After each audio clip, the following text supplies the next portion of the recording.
Aging is a funny thing. Goes without saying that I am not as young as I used to be. And here's the thing. We all have opinions on how we are changing, how we are aging. Makes me think of the line from Pulp Fiction, classic movie, in which Marcellus Wallace, the kind of gangster guy, has an opinion on aging, leaving out a little bit of Quentin Tarantino's colorful language. A lot of people think that they are going to age like wine. And that might be true, according to Marcellus Wallace, if you think wine eventually turns into vinegar. And if you think it means it gets better with age, it don't, according to Mr. Wallace. But I'm old, and while a whole bunch of stuff might be turning to vinegar, not all of it. There are some things that do seem to improve with age. And in addition, the aging thing has me thinking about this idea that a couple friends of mine had years ago. They had this idea of the 10 years ago thing. And it was, imagine if we were doing this 10 years ago. Or imagine what we would have thought 10 years ago if we were doing a certain thing. So thinking back like 10 years, and when we were thinking about this, we were in our late teens, early 20s. 10 years was literally forever. Like it was half a lifetime ago. It was a completely different world. Now I'm over 50 now, and the 10 years ago thing is really not a thing anymore. 10 years ago, I had the same 3 kids. I had the same lovely wife. Hell, I was working in the same job 10 years ago. 10 years ago, teaching the same class. So, as you age, the 10 years ago thing kind of turns into something else. You kind of need to adjust it for inflation, right? Like, imagine 20 years ago or 30 years ago. So in that way, the 10 years ago thing has largely disappeared from my lexicon and my mind, but not so in the world of Warcraft. The world of Warcraft 10 years ago is a long time. 10 years ago takes us back to Warlords of Draenor. Now stay with me here. If you've been playing this game a long time, you might be ready to skip to the next podcast, but I beg you to not. I have a hunch. I've kind of always had a hunch, and I have to admit that I did not play Warlords live in current content, but I wonder which end of Mr. Marcellus Wallace's theory Warlords of Draenor ends up on. According to many people, and according to the popular opinions, Warlords of Draenor arrived aged like vinegar, or at least as it got along in some of its patches. And it is certainly one of the not well thought of expansions. But I think some of that vinegar may have actually aged a little backwards. We're going to take a look and see if Warlords of Draenor just might end up vinegar or vintage.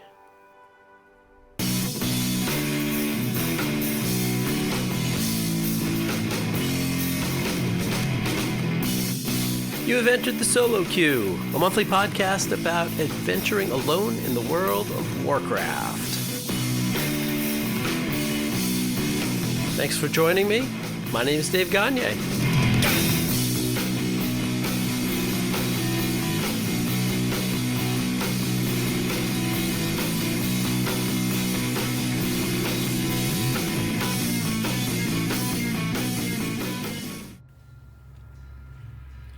Welcome to episode 23 of Solo Queue, the twice monthly or so podcast about playing World of Warcraft kind of on your own.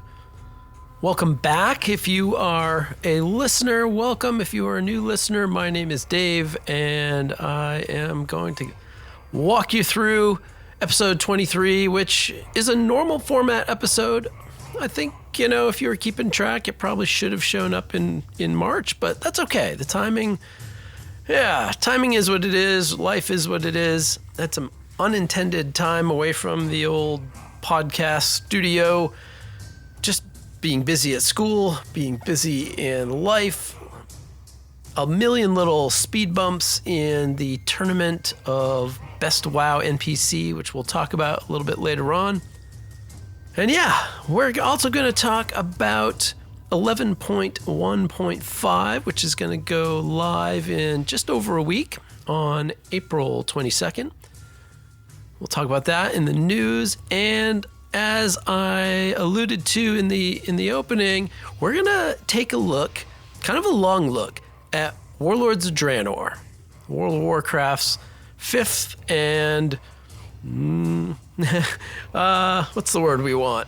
Not terribly widely loved expansion. Warlords of Draenor coming out in 2014. And over, I think, the next 3 episodes, we're going to take a look at various parts of Warlords now, 10 years ago, 9 years ago, depending on which part we're talking about. And those are kind of the 3 big things. We're going to get into the news, we're going to get into Warlords, and we're going to talk about our tournament to find the best NPC in WoW. And I think that's where we're going to start. Welcome to the tournament. Let the games begin! This was an interesting idea I had months and months ago, and I envisioned it getting out there and causing a lot of discussion, and it did in some places, and it did not in other places, and it's been interesting to see where people seem to engage with it. Ultimately, it's been a lot of work, and there have been a million tiny little speed bumps along the way. Anything that meant, I really need to put this out, but I've got to finish this up, and it gets kicked to the next day. And the next day, and then sometimes it would get posted, and somebody would on Reddit had it taken down because my solo queue account was brand new on Reddit, and then later it got taken down because it was a survey sort of thing, but then it got approved because it wasn't really a survey. Like, it's been a lot of little things that kept kicking deadlines back. And so here we are. The first 3 rounds are done a little bit later than I wanted to. We're going to talk through each region real quick, give you some coverage of this tournament. Ultimately, it is fun. Let me say that. It's been fun. It is a lot of work. It is possibly not worth the work, but here's the benefit. I do want to do it again next year. I know we're not even done this year, but I have a lot of the systems in place, a lot of the things figured out, a lot of the, the literal bracket sheet, which if you've seen anywhere is far too detailed for what it needs to be. But it's there and it's done, and it'll be easy to kind of repurpose all of that. So, one of the big sticking points was, how am I going to get people to vote? And I don't know what I was thinking when I first came up with send me your vote, send me your numbers, DM me. Like, one of the many little speed bumps that just got in the way. At some point I remembered I lived in the 21st century, and that online polling, online surveys, online quizzes for that matter, those are real. They can be used. I'm kind of an idiot, that happens. Once I got over that hurdle, the rest was just kind of, okay, how do I get it out there? How do I get people to engage? And so some rounds, the numbers were pretty good. Some rounds, the numbers were a little bit lower. C'est la vie. We have gone from 64 NPCs down to 16 is all that remain. So why don't we just hop into that coverage? And I think what I want to do is go through each of the regions, not by the rounds. I'm going to just tackle a region, and then we'll go through those first 3 rounds, then we'll hop into a new region. Let's start heading into the first round region, and the first region, of course, was being held at Ironforge City. Ironforge City was the host for the opening rounds, the opening matchups, and was host to the East region matchups. I haven't seen our intrepid reporter since last episode, but that's okay. We will soldier on. So, kicking things off was kind of a home matchup for, or at least a childhood home matchup for Daggerin Thorson II, as he matched up against Maiev Shadowsong, but that home court advantage was not beneficial, and Maiev Shadowsong won handily by nearly 80% to 20%, 79-21 to be exact. Maiev moves on to the round of 32. And the second matchup in the East was Prophet Velen and Cho'Gall. You know, I know people kind of think Cho'Gall is interesting, and 35% of you did vote for him, but Prophet Velen moving on to the second round with a pretty easy victory. In the third matchup, and this was interesting, I didn't know how this one was going to come out. Garona Half-Orcan and Nathanos Blightcaller, and I know there are a lot of people who cannot stand Nathanos' snarkiness and driveling, sniveling voice. That said, there are a lot of people who kind of like Nathanos, and this one was pretty close. By a vote of 59% to 41%. Garona held on to win and did advance to the second round. Nathanos continues to wander the maw looking for his head. In the next matchup, we had G Firepaw. If you don't remember G Firepaw, G was the Pandaren in the kind of the opening Pandaren starting zone. He is the one you adventure with who will eventually join the Horde. And let's be honest, G had a pretty tough matchup to start. He faced legendary King Varian Rin of the Alliance, and yeah, the results reflected that. Varian Rin, a dominating win, 84% to 16 for G Firepaw. But hey, there's some G Firepaw fans out there, so clearly. Heading down to the bottom half of the matchups in the first round, Vol'jin and Alex Straza. I thought this was going to be pretty interesting, and this one, I believe, may have been the absolute closest matchup in all of the 32 first-round matchups. And think about who you would go, Alex Straza and Vol'jin.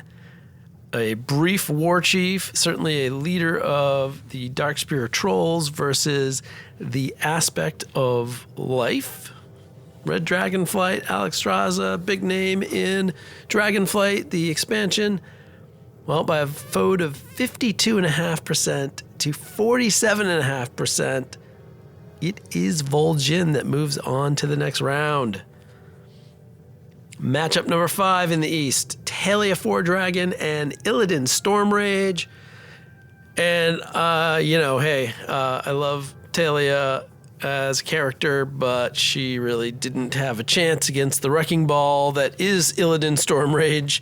Illidan, I believe, winning the largest margin of victory, 92% to Talia's 8%. So there you go. That was, I believe, the biggest lopsided victory. Onward, we have Tyrion Fordring and Cairn Bloodhoof, and that's a tough one, right? I mean, Cairn, beloved Tauren, Tyrion, Paladin, huge names here, and the results showed that 54-46, a very close outcome, but it is Tyrion Fordring moving on into the second round. And our final first round matchup in the East. Interesting, a dwarf on dwarf battle here in the first round in Ironforge.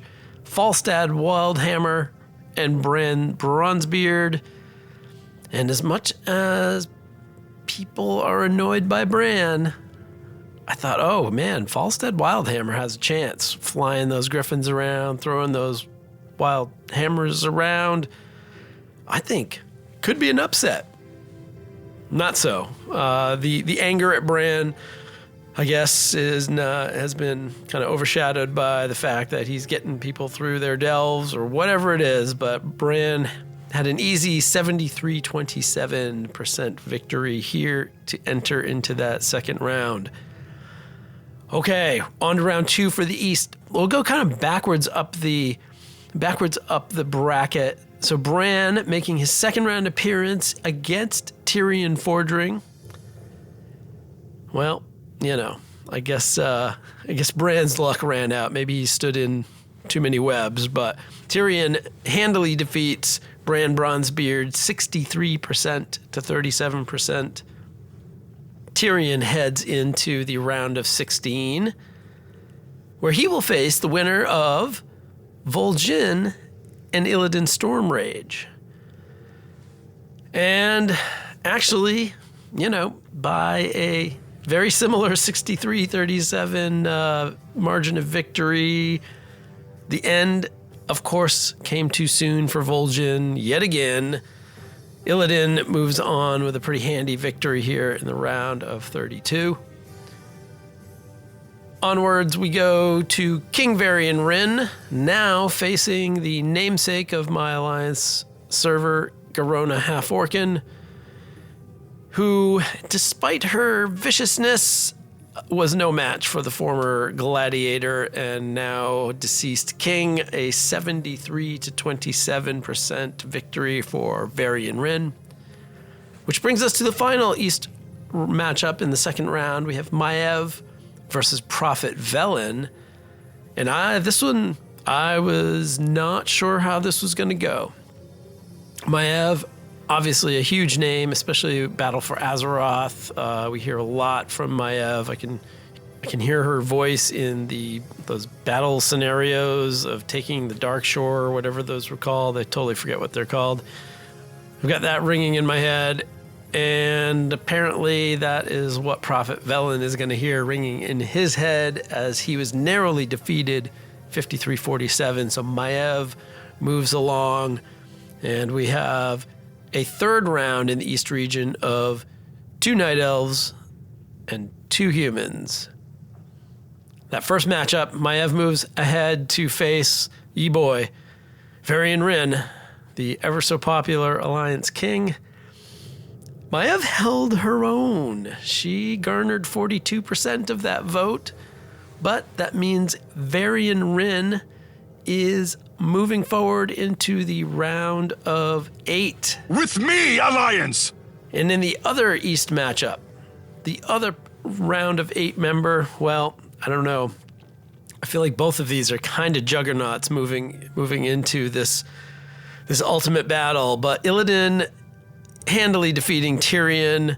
Tyrion felt like he was getting hit by a blast of fel, and he goes down 75-25. So Illidan riding a very strong wave of support. You are not prepared. With the largest margin of victory, and then at 92%, a 63% win, a 75% win. Varian, similar. Numbers are similar, but not quite as high. And this is going to be fascinating, actually, to see. I think Illidan probably draws from both Horde and Alliance.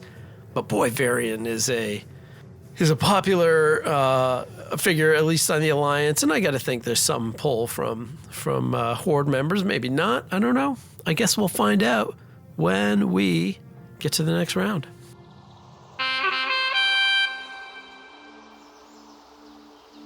We arrive in the very peaceful-sounding South region in the Valley of Four Winds, just outside of Half Hill Village, where the opening matchup of the South region was Monty Gaslow and Vorik. Monty Gaslow, of course, big goings-on in Undermine, riding a big popularity wave, and Vorik, and most of you were saying, who's Vorik? And that's okay, and that's kind of why he's in there. Vorik, remember, is the very proud, honorable leader of the Sethrak. And yes, the Sethrak, a forgotten race that we used and helped out and then just forgot about after BFA. So I wanted to bring in Vorik not just to please my friend the Snake of Vol'dun, but to say, hey, no, let's get some Sethrak into this game, and who knows, maybe even a playable race. But all this talking that I'm doing now is not going to change the results, and that's probably a pretty tough matchup for Vorik. As I said, Gazlo front and center, and the results showed it was 88-12, not the biggest blowout, but hey, 12% of you out there are Vorik fans and Sethrak fans, so here we go. Onwards to Illyria and kind of a home base matchup for Terran Zoo. And that didn't help him either. So Illyria also riding some big popular waves here. 69-31 over Terran Zoo. On to another monumental character. There are some huge characters in I guess in the whole thing, but man, Khadgar and Lady Liadrin. Lady Liadrin we've not heard a lot of in the game for a little bit of time. Another pretty solid defeat here. Not a lot of close matchups here in the south, but Lady Liadrin falling to Khadgar 83% to 17%.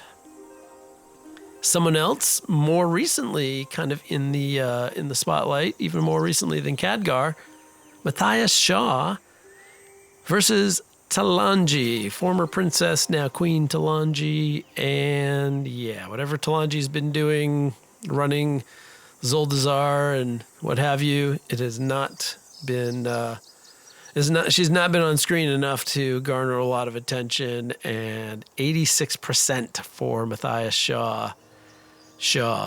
Matthias Shaw. Such a great voice. I'm jealous of that one. All right, on to Uther Lightbringer and Tyrande Whisperwind. And I was really curious how this was going to go. I know how I wanted it to go, and I think you might be able to guess that. Both of these characters I love. Uther, of course, kind of reappearing for all of us in Warcraft in Shadowlands. Tyrande, the leader of the Night Elves, no longer the High Priestess, but, she's still the big name for Night Elves. I think a lot of people grow tired of Tyrande, mostly because of people whining about her relationship with her whiny husband, Malfurion, who we'll hear from a little bit later.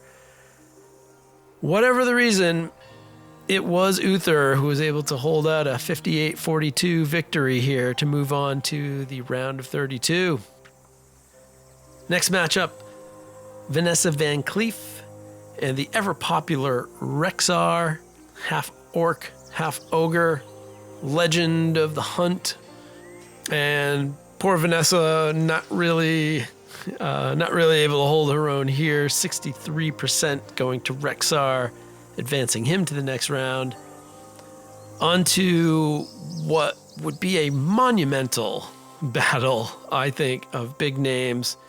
Jaina Proudmoore on the Alliance side, Varrock Saurfang on the Horde side. No more honorable and noble than Varrock, and no more front and center and big name than Jaina. Well, Jaina held out for a 60%, 40% victory, 6-4. That nobility did not get Saurfang very far with Sylvanas. It didn't get him very far in this round with Jaina, so there you go. And the final matchup in the first round, Ysera and Kalia Menethil. And this one felt like a lopsided battle from the beginning. Ysera, one of my favorite characters, my favorite of the aspects, the death scene that killed me, and it was the first cutscene to really hit me hard. Kalia Manethil grabbing just 15% of support, which I think that seems to be about her percentage of Forsaken, who like her as well. So anyway, 15% means Ysera moves on, and Ysera, as we head into the second round, she immediately turns around and faces Jaina Proudmoore off of a big victory. And if you thought Saurfang presented a good challenge to Jaina, well, he did, because Ysera did not. And only grabbing 24% of the vote. So another tragic death scene for Ysera in the second round of the best NPCs in WoW. Moving on to Uther versus Rexxar. Kind of two legends. One of them living. But no matter. This one was very close. 53-47, only a hatful of votes in between. But Uther Lightbringer hanging on for the victory. The last two matchups in the second round feature Shaw and Khadgar. And Khadgar's just too much. Wheelchair or not. Slightly out of the picture or not. 72% for everyone's favorite dad joking mage. 72-28, and Shaw slips into the shadows. Probably happy to do so. Which leaves us with two of the key players in not just Undermine, but the War Within. Monty Gaslow versus Illyria Windrunner. And I don't know if this is a stature thing, if this is a Windrunner legacy thing, but Illyria, fresh off her round one victory. Gaslow, fresh off of his round one victory. And his victories in Undermine, but was no match for our void dancing Illyria Windrunner. And she moves on. And she steps in round 3 in the south to face Khadgar.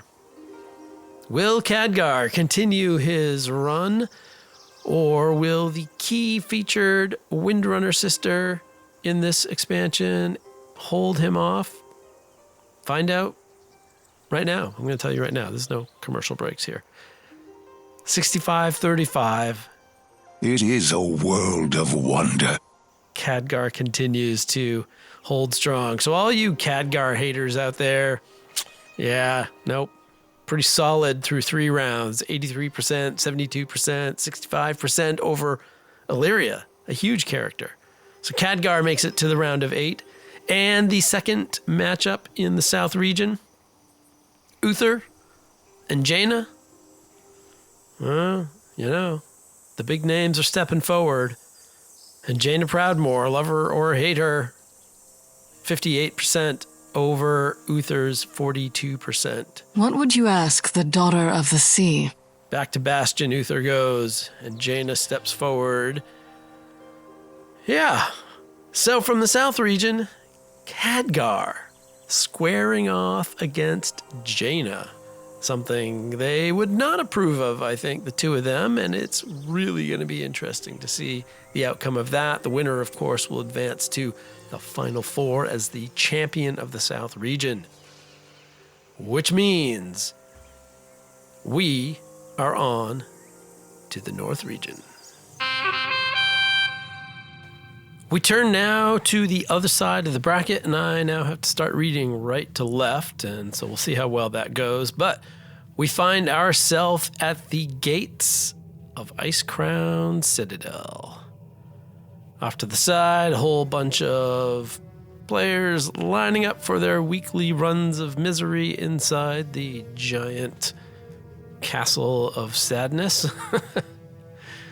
Still looking for that invincible. While out here, we have 3 rounds of matchups kicked off by a very unexpected first contestant. These aren't ranked as the basketball tournament would be, but in the first seed in the North region, Lady Moonberry. I somehow knew I just had to add Lady Moonberry to this cast of 64. And hey, there have been bigger defeats in this tournament already, as she faced monumental character Malfurion Stormrage, the other twin Stormrage in this competition. And Malfurion, for all the people whining about him and his kind of mopey whatever love of his wife when he's not sleeping for 10,000 years, Malfurion holds off Lady Moonberry 78 to 22. And as I said, some NPCs have lost by a lot more than that. So there we go. A second Night Elf who is in the North region, Chandra's Feathermoon. She is taking on Blackhand. Blackhand, who's going to make an appearance in our Warlords of Draenor discussion here. Blackhand, pretty popular, I guess. This was pretty close, but 57-43, defeating Chandra's Feathermoon. Onwards to a battle of M-names, Magni Bronzebeard and Marin Noggenfogger.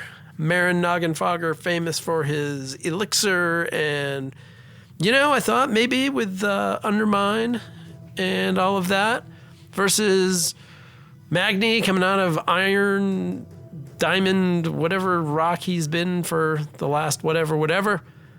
Not so. Magni holds strong against Marin Noggenfogger, 64-36. On to Bolvar, Four Dragon, and Mela High Mountain. Bolvar, I don't know. I love Mela High Mountain. I think she's a fantastic character. There's something about Bolvar that I just think that guy has been, trapped in the ice in his little flaming whatever, and then gets ousted as the Lich King, and what a strange run he's had. And so I was kind of excited to see him win 81% to 19%. I think that might be a little bit of Mela, what have you done for us lately? Maybe, I don't know. But Bolvar moving ahead into the round of 32. Next matchup. Oh, this was the single closest matchup in the first round. Lorthamar Theron versus Gen Greymane. 51.3% to 48.7%. I believe it might have been 2 votes. It was very close. And it really came down to the wire. It was back and forth. It was tied forever. I kind of wanted to keep the competition open a little bit longer to see if this one tie would break. And it finally did. And it went in the way of Lorthamar. Gen Greymane falling in the first round, which I'm sure made him angry and snarly, and then he went off and into his retirement.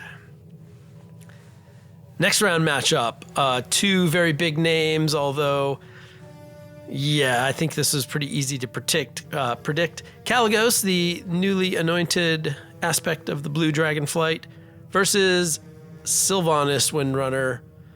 And Sylvanas handily 60-40. Kalecgos put up a good fight. He's a big name, but falling to Sylvanas.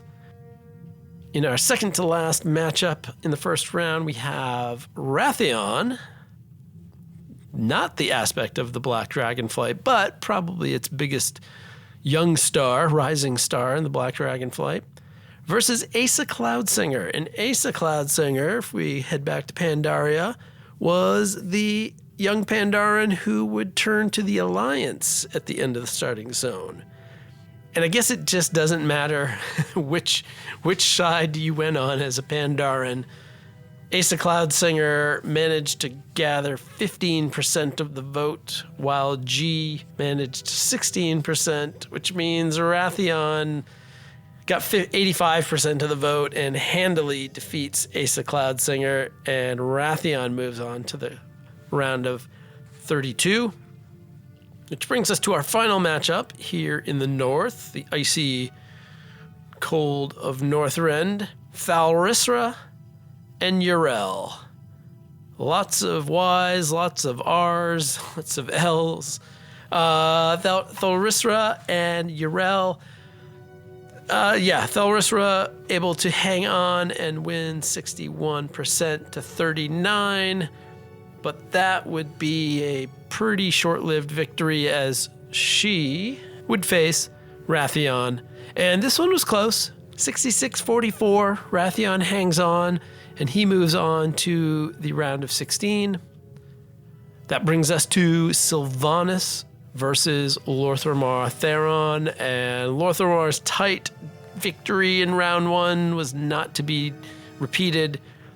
He falls 61% to 39, no match for Sylvanas. She is in the round of 16 as well. We move to Magni Bronzebeard and Bolvar Foredragon, two characters who have been changed drastically from their original biological makeup to take on weird jobs they could not have seen at a job fair as kids. In this case, the Man of Diamond not able to outlast the former Lich King. Bolvar hangs on 71% to 29%. Maybe if Magni were still stone, everyone would still be rooting for him. Maybe that's it. And our final matchup here in round 2, Blackhand taking on Malfurion Stormrage, and Blackhand's dominance of Chandris was short-lived as he falls to Malfurion by a healthy 74% to 26%. Okay, on to the round of 16 for our North region.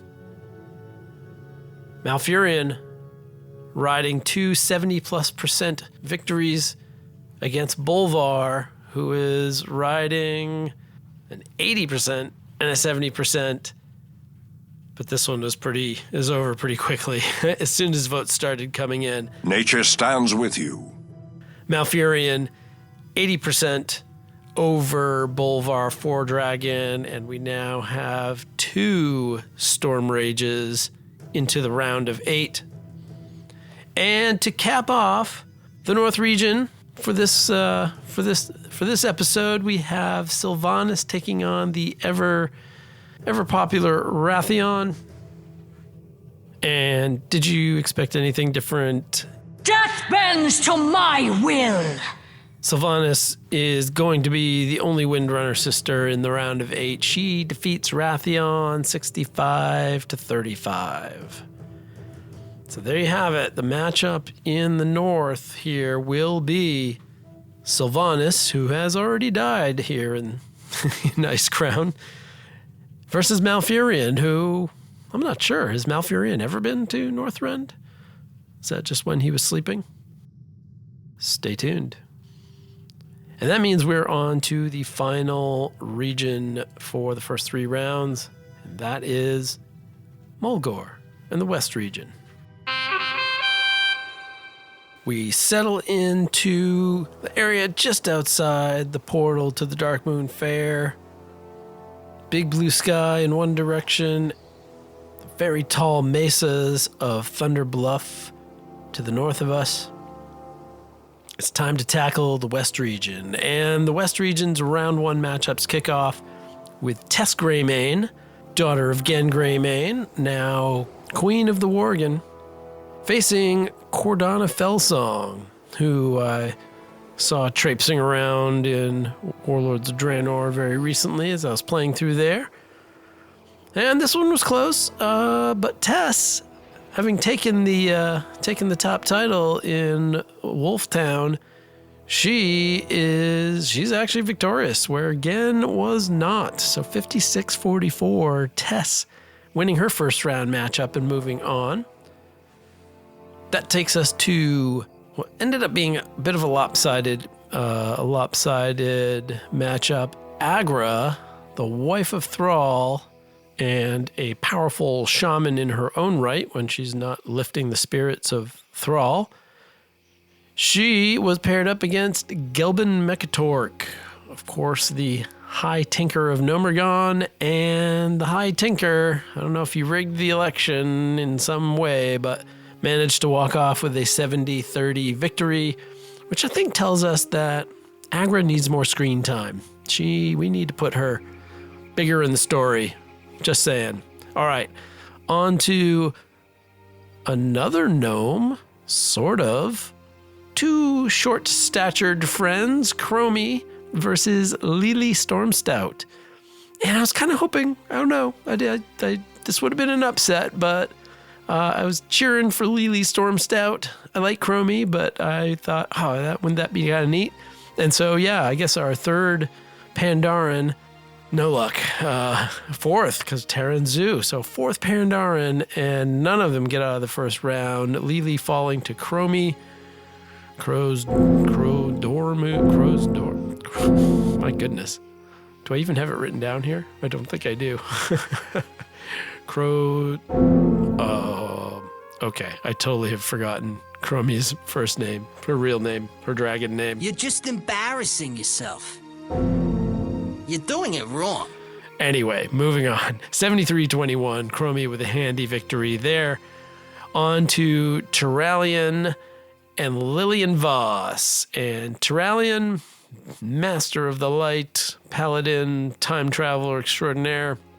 Lillian Voss, the Undead, kind of the de facto on-the-ground real leader of the Forsaken. She had a pretty easy victory, and it is lights out for Turalyon. I literally wrote that in my notes. I thought that was funny. 65-35, Turalyon goes down to Lillian Voss. Moves us to the second half of this region. Garrosh Hellscream and Nose Dormu. Which I got right, because his name is just Nose Dormu, not Chromie or Nosy or... Anyway. Garrosh, someone else I've been seeing in Warlords, he, Nose Dormu might want to find a way to go back in time, because he ended up losing 63-37. And Garrosh moves on to the second round. Next matchup is Highmaul Rune Totem and Moira Thorson. This one was relatively close to, kind of minor characters, although Moira bit more front and center than our Cenarian Circle friend, Highmaul Rune Totem. And that showed 56-44 victory for Moira, which takes us to the final two, Gayara and Chen Stormstout. And the fifth chance for a Pandaren to make it through the first round. And they did. Chen with a 90% victory, the second biggest victory percentage over Gayara. Gayara just, not a lot of screen time for Gayara. So Chen moves on to the round of 32, and that brings us to two matchups of my Hearthstone class leaders, Vulpera Sanguinar and Thrall. And yeah, again, not the largest winning percentage, but probably one of the most predictable. If you took Thrall in your bracket, that's a safe bet. Yeah, that might even be a safe bet for a little while.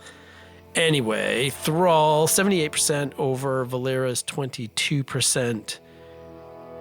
And then on to the second round, where Thrall turns around and faces the very commanding victory of Chen Stormstout, riding a high wave of support of all the hopes of the Pandarians, and it did not last long because it's Thrall.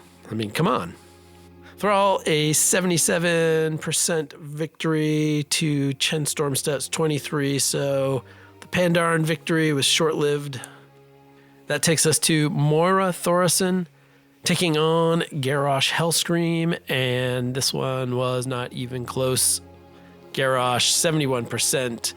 Apparently, they like that horrible genocidal maniac over a relatively mild-mannered Dark Iron Dwarf. Onwards to Lillian Voss and Chromie, and yeah, well, kind of close. 59% to 41% against the Bronze Dragon. And Lillian Voss moves on. I mean, Chromie should have seen that coming, right? Final round 2 matchup of this whole thing, really. Gelbin Mechatork taking on the driving Test Greymane.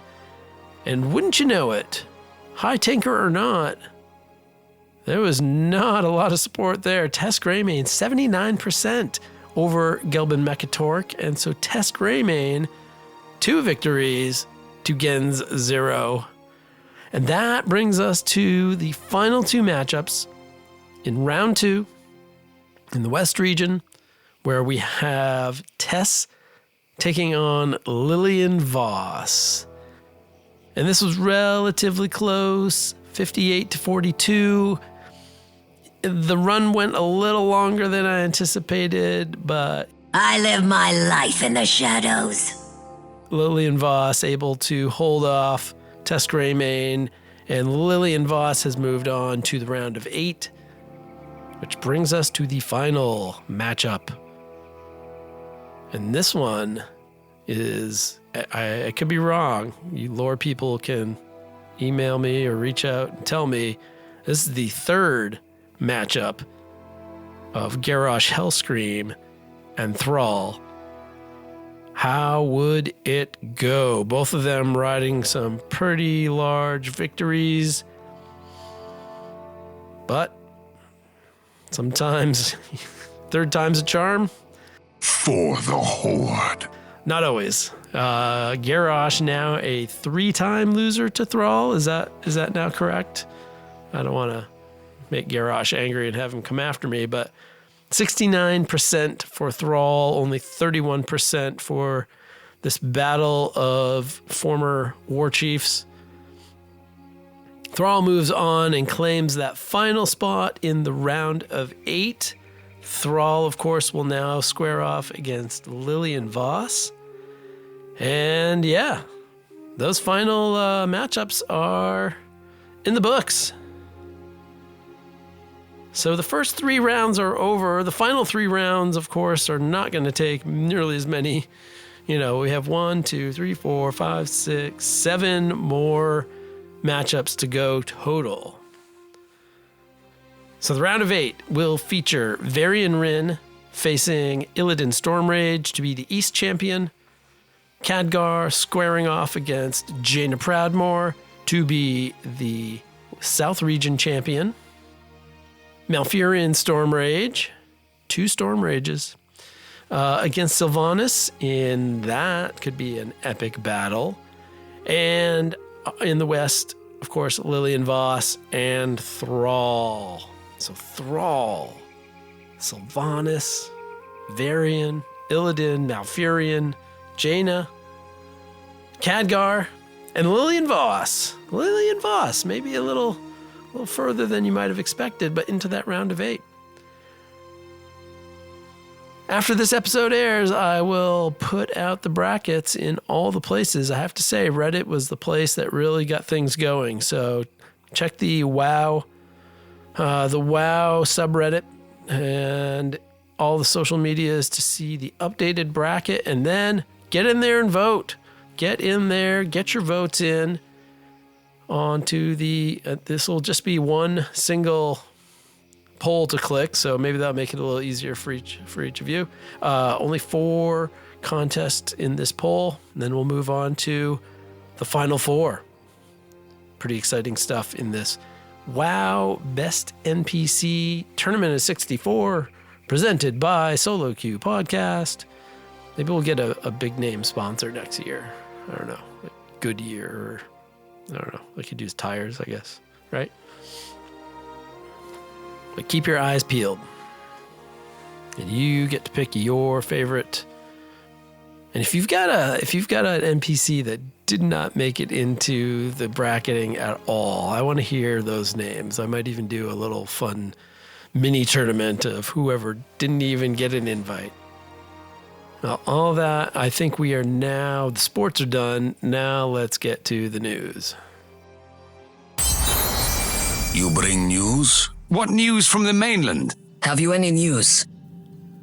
Because of a comment I received on YouTube, I actually was doing some driving this weekend, and I listened to the very first episode of Solo Queue, and that was interesting to be sure. I had not listened to it in more than a year. I don't know. I don't remember the last time I listened.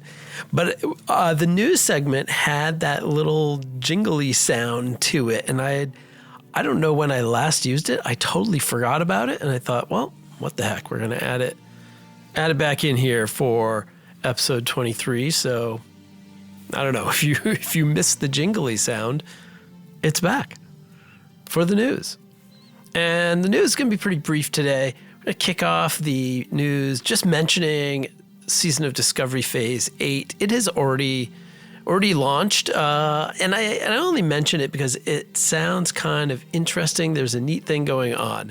There's a new addition, New Avalon, which is a town in the Eastern Plaguelands. And it's essentially before all the events of the Lights Hope Chapel and all of the Death Knights and all the Scourgy and all the stuff that goes on down there. This is kind of back in time, like a prequel sort of thing, as best I understand it. I could have this wrong, but I'm pretty sure I'm right. It features the Scarlet Enclave raid, and this is all new content. This is not classic rehashed content. And the reason I mention it is, if you're playing Season of Discovery, you probably already know this, and you're following that, and this is not news to you, but I found it interesting. I wonder if this is a bit of a test for Classic Plus. Perhaps this is what Classic Plus would be. Spin-off stories that were never explored in the classic timelines, and it's not something that we're going to revisit in the retail, flow of the game.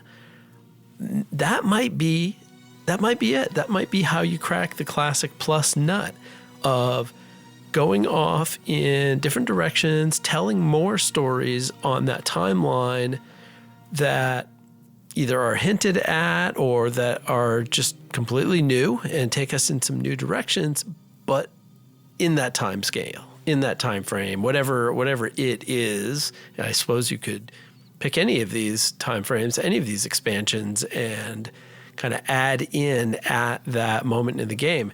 And maybe that's what Classic Plus is, adding more. I don't know. I've not done a lot of theorizing about Classic Plus. I assume if they ever do it, they'll do it, and we'll talk about it. So, but this is the first time I've thought, oh, okay, all right, maybe that's where they're going. And yeah, sadly, I will not see any of this because I'm just not in Season of Discovery. I have not been in forever. Yeah, so let me know what you think of it. If you play it, I'd love to hear what your thoughts are on new content in the classic game.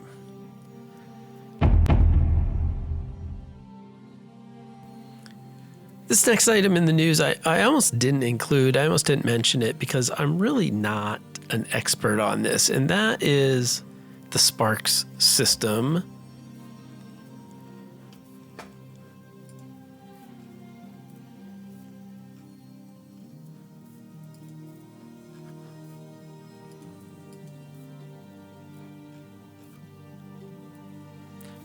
The most recent release from Blizzard is that the fourth full Spark of Fortune is available this past week, and by the time this comes out, we'll probably be on to the week after that. But for some reason, this caught my eye, and I guess it's because these things have annoyed me in my bags. These Sparks of Fortune and these Fractured Sparks of Fortune, they sit in my bags.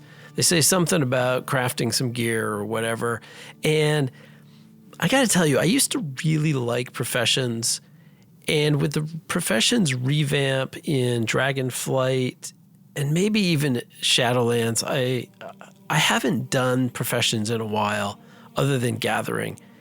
And I'm not going to lie, the crafting Professions seem to have just gotten way over my head. And these, if you are in the same place, I just want to say this much, that these Sparks of Fortunes are items that you can use to put in to a crafted piece of gear. Now, you don't have to make it yourself. This is where the whole crafting orders system comes in, where you can say, hey, I need this made. Here are my materials. Here's my spark of fortune.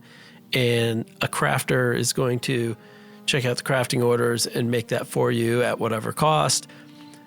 If you haven't at all dipped any toes into that system, this is what it is referring to. This is what they're talking about. This is what these things are doing in your bag. So dive into that system, check it out if you can, look up some YouTube stuff. In the future, we're going to do an episode on professions, but not going to lie, I've got some learning to do. So that's down the line. But for today, I just wanted to mention, use your sparks of fortune, or at least find out what they are. This is the little hint to do that. Actually, this third item in the news is kind of the same thing. It's something that caught my eye, something I know nothing about, but something I have discovered the tiniest of secrets and want to share that with you and point you in the direction of more information. And that is the Chet system, CHETT. And I know I've mentioned this once, maybe in the launch of 11.1. I don't remember if it is in that Undermine launch episode or not, but regardless, I wandered upstairs in the Incontinental Hotel and noticed the Chet machine and saw some cool stuff on there, and then had no in-game way of understanding what this machine was doing. It offered you nothing. And, I think I wandered back up there once to check it out. It still offered me nothing, and boom, off my radar. And I came across an article on the Blizzard Watch website, blizzardwatch.com. Blizzard Watch is a pretty cool news gathering organization, and I know them more from their podcasts, Lore Watch and Blizzard Watch, and they also have Tavern Watch. Check them out. One of my favorite podcasts to listen to, a lot of deep dives into various topics, and following along with the news of both Blizzard and mostly Warcraft, but a lot of Diablo as well. But they had an article about checking the Chet list every week in Undermine for extra cartel faction reputation. And that caught my eye because I thought, oh, that does something? That's interesting. Because I'm woefully behind on reputations and renowns and what have yous. Not a focus of mine, and I'm okay with that. But I did want to crack into that Chet thing, and now I know. So the one hint I'm going to give you, and I'm going to steer you towards this article, as well as the fractured sparks of whatever article from a minute ago. They're both going to be in the show notes. But the big deal with the Chet thing is it doesn't do anything until you hit Renown 13 with the Cartels of Undermine, which I know I have not. And I have no clue as to how close I am. But if you are someone like me, not paying a lot of attention to Renown track and Renown levels, that's what you got to do to open up this Chet machine. So maybe it becomes a target, maybe it becomes a focus for you. Knowing that, check out Blizzard Watch, check out their article on that. It has a ton of information that I'm not even going to try to go through here. And the final thing, but the big thing in the news is, of course, that patch 11.1.5 will go live on Tuesday, April 22nd. So next week. It is close. This is the patch that I was ignoring. This was the one that I complained a while back about we got 11.1, and I think even before we were in, or right after, I don't remember, everyone was testing 11.1.5, and all the talk in the content community was, ooh, what's this? What's this? Why is this here? And I couldn't even do it. And when I appeared on Realm Maintenance, Ease made a joke about me not wanting to hear anything about 11.1.5. Well, now I'm ready. We're a week away. And we've done 11.1, and not as much as I'd like, but hey, we've gone through the content. So now I'm ready for the next thing. I don't need to know it 2-3 months in advance. All right, let's focus on 11.1.5. It comes out in parts. It's interesting. This is it looks like a 10-week patch if we kind of take the numbers, the dates, as they have been put out by Blizzard. And it all kicks off, as I said, on April 22nd. And that's kind of the first phase of 3, I guess I would say. The first phase has 3 things in it itself. The first is the Nightfall scenario, and that is the major content for this part of the launch. This was on the product, this was on the Warcraft roadmap. Nightfall, coming soon, TM. You are going to fight alongside the Flames Radiance, a new faction that's going to help defend the Arathi people in Hallowfall. This is a scheduled public event, kind of like the community feast and the theater troupe. It looks like it may be kicking off every 45 minutes, so a little sooner than the hour that the theater troupe is. It looks to be very similar, though. There's a bunch of quests and little mini activities to do when the event starts, and then it all works up to a larger kind of end boss thing. You're participating with others. It's public, but there's no grouping. There's no queuing. There's no meaningful collaboration with other players. That is good on one hand, in that it's just public and it's not, it's not a group content that I have to go and do and practice and know the strats. It's also maybe potentially not so good in that it's kind of like theater troupe and the challenge level is not super high. We'll see. It ends with a big boss, kind of like a junior world boss, and kind of like theater troupe ends with a big flurry of something. So the sneak peek that I looked at seems kind of similar. We will see. The rewards for Nightfall include new armor sets, a tabard that will update visually as you progress through the ranks of the Flames Radiance. I'm reading that from the announcement. So that's interesting. Tabard, something that almost no one cares about, will be updated as you, I guess the tabard itself just changes as you move through the renown ranks.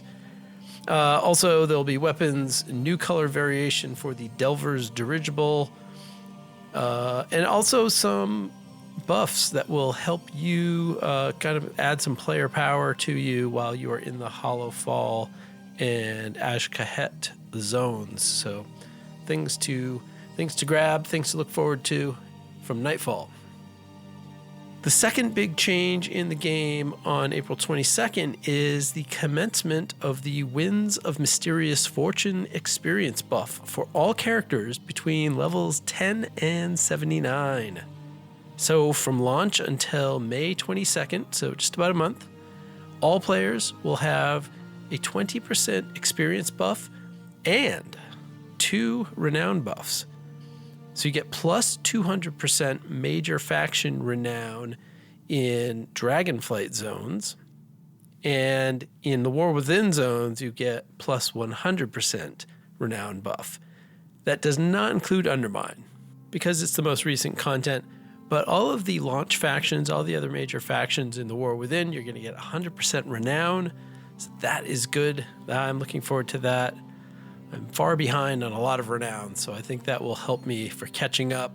And I don't know, I might even focus on doing some more leveling. I think I'll probably focus on trying to get each class to level 80 instead of leveling low-level characters. I think I may not do that, but we'll see. And the third leg of this April 22nd stool, there is a new feature arriving at launch, the Cooldown Manager. This will enable you to view various cooldown timers and buff timers inside of your UI in the game. This is a feature that I think many people have just turned to add-ons such as weak auras to do this job. And frankly, I always saw weak auras as confusing and too complicated to even jump into, so I just never bothered. So I look forward to checking this out inside of the game. I think I'm slowly marching towards using more of the in-game UI, but we will see. But that is not all.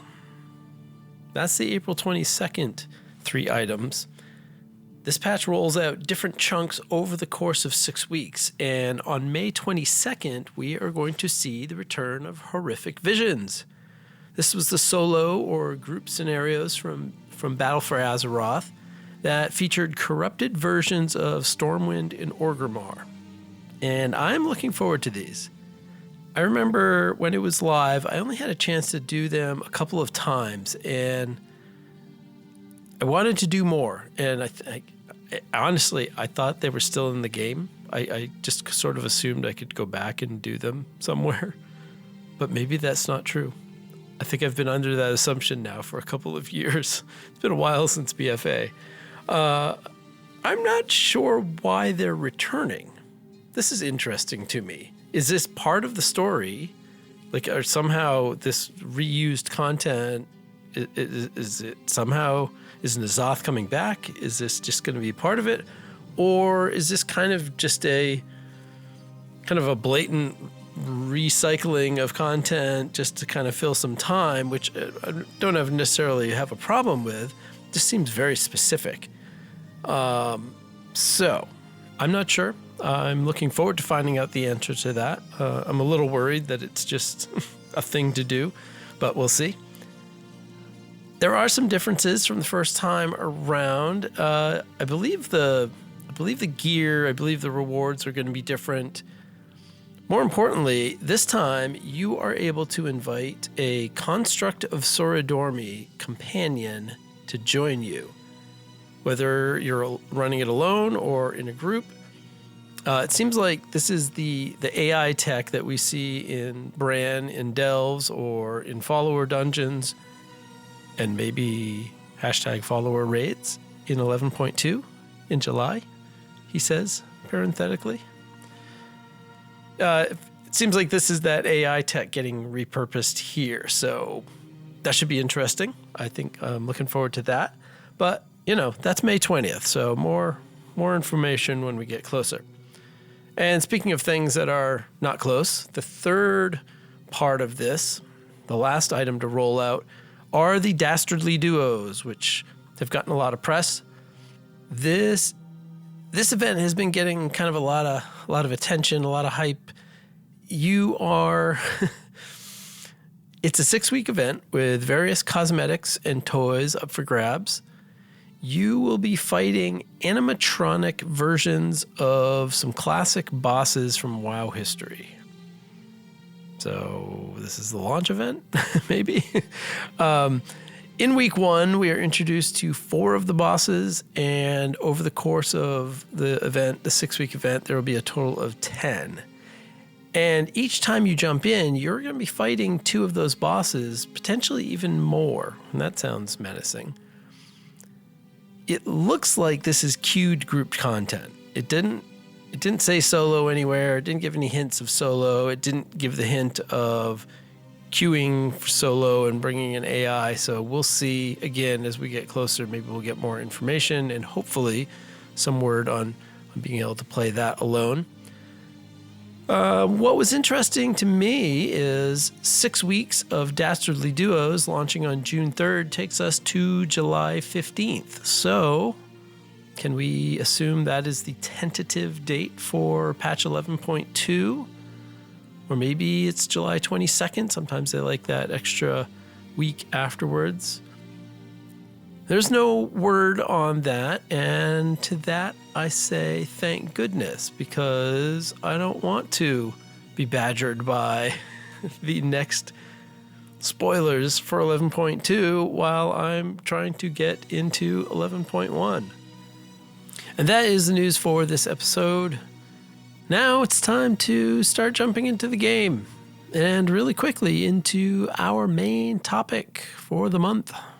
And what have you done lately?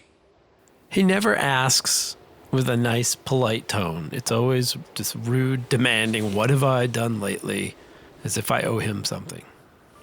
Whatever the tone, what have I done lately in World of Warcraft? A lot of things tangential to playing WoW proper. After I finished up the 11.1 main story quest lines and all of that. Since then, like I said, life's been a little bit busy. Things have been busy. I did have an interesting interview about playing Vulpera characters and the fact that Vulpera have just kind of disappeared since their introduction, disappeared from the game in a lot of ways. They're not terribly visible. BFA is a long time ago now. And that interview has intrigued me, and I need to do more digging. And so this has become a future topic. I've activated the Solo Queue newsroom. I've assigned the story to our lead investigative journalist. Might take a little time, but I think this is going to result in a story that will be of interest to players who play Vulpera, either roleplay Vulpera or that's their main, and maybe some other races that sit on the periphery of WoW's main storylines. So that is coming down the line later. And it might even be after the school year, kind of getting into June. We'll see. I hate to put the brakes on it that much, but that's out there. A little more news of things I've accomplished that are near the game, but not really playing the game. And actually on the interview, in the vein of the interview, the next episode is going to feature a fantastic conversation with none other than the co-host of Live Laugh Lore, Ali Andrus. Looking forward to getting that out to you pretty shortly after, probably about a week or so after I get this out. That'll get that into your ears. And we had a fantastic conversation, kind of in a whole bunch of directions. So look for that in episode 24. I haven't done a lot of delves. I've been poking at 7s and I haven't quite attempted at 8. I really have been laying low as far as the current game. Oddly, most of my time in the game has not even been on Azeroth or deep beneath it, but instead leveling on the planet Draenor in an alternate timeline, which takes us to our main topic. Let's get down to business. The main topic for this month's episode is a dive back into Warlords of Draenor. And as I've said, I know a bunch of times, this is when I started in the game, and careful listeners will note, and I noticed this because I listened to episode 1, I mentioned that I started playing in 2014. That's not true. It was 2015. I started playing Hearthstone in 2014. But either way, I started playing World of Warcraft during the Warlords of Draenor, WoW's 5th expansion. I started playing, as I said, 10 years ago. That I can confirm, 2015. And yeah, so I mentioned the 10 years ago thing in the beginning. That really is a real thing with a friend of mine and I and a couple other friends. And thinking back 10 years ago now, I don't usually do this because, as I said, age, but wow, that's super interesting. And everyone knows the history of this expansion is it came after Mists of Pandaria, which after the initial grumbling about Kung Fu Panda and pandas are stupid and whatever, that one definitely aged well over time. I think people have very fond memories of Mists now for the most part. Maybe not the daily grind, but it is a well thought of expansion. And Legion, its bookmark afterwards, is nearly universally praised as one of the great expansions. I know it's not everyone's absolute favorite, but I think it's a rare player that it's not one of the top 3. But in my time in and around World of Warcraft, I have never heard more grumbling about an era of the game as I have about Warlords of Draenor. Whether it's the selfie cam patch or missteps with garrisons and flying. You think you want flying, but oh no, now we have to give it to you. Never mind the longest single content drought between raids in the history of World of Warcraft at 15 months. It's a long time. So I have all of these stories about WoD as current content, and as I said, I've not played it as current content. I've been through this stuff numerous times. It's always been legacy content. With time having passed, with the loosening of restrictions on flying, I want to say a few years ago, it might be more than a few, but essentially watering down the Pathfinder, which was very difficult, by the way. The original Pathfinder, you'd like to fly in Warlords, then do all of these things. That list was imposing. And I assume it was also imposing in the day. It was imposing as legacy content. I never did it. In fact, I had a plan, and it was just so much that even the plan, it just wasn't worth doing. So I never did it. When they loosened that up, I was like, oh, I didn't do my plan. Oh, well, I'll go do these few things I had left. And so now I can fly in Warlords, as, anybody can with, a modicum of effort. So with time passing, with those restrictions, there's a trickle of praise that looks past Warlords, its obvious faults. A lot of criticism of the garrisons, aside from being a gold printing feature. Seems like a lot of people came out of their garrisons with a lot of money heading into Legion, if you wanted to play the garrison game.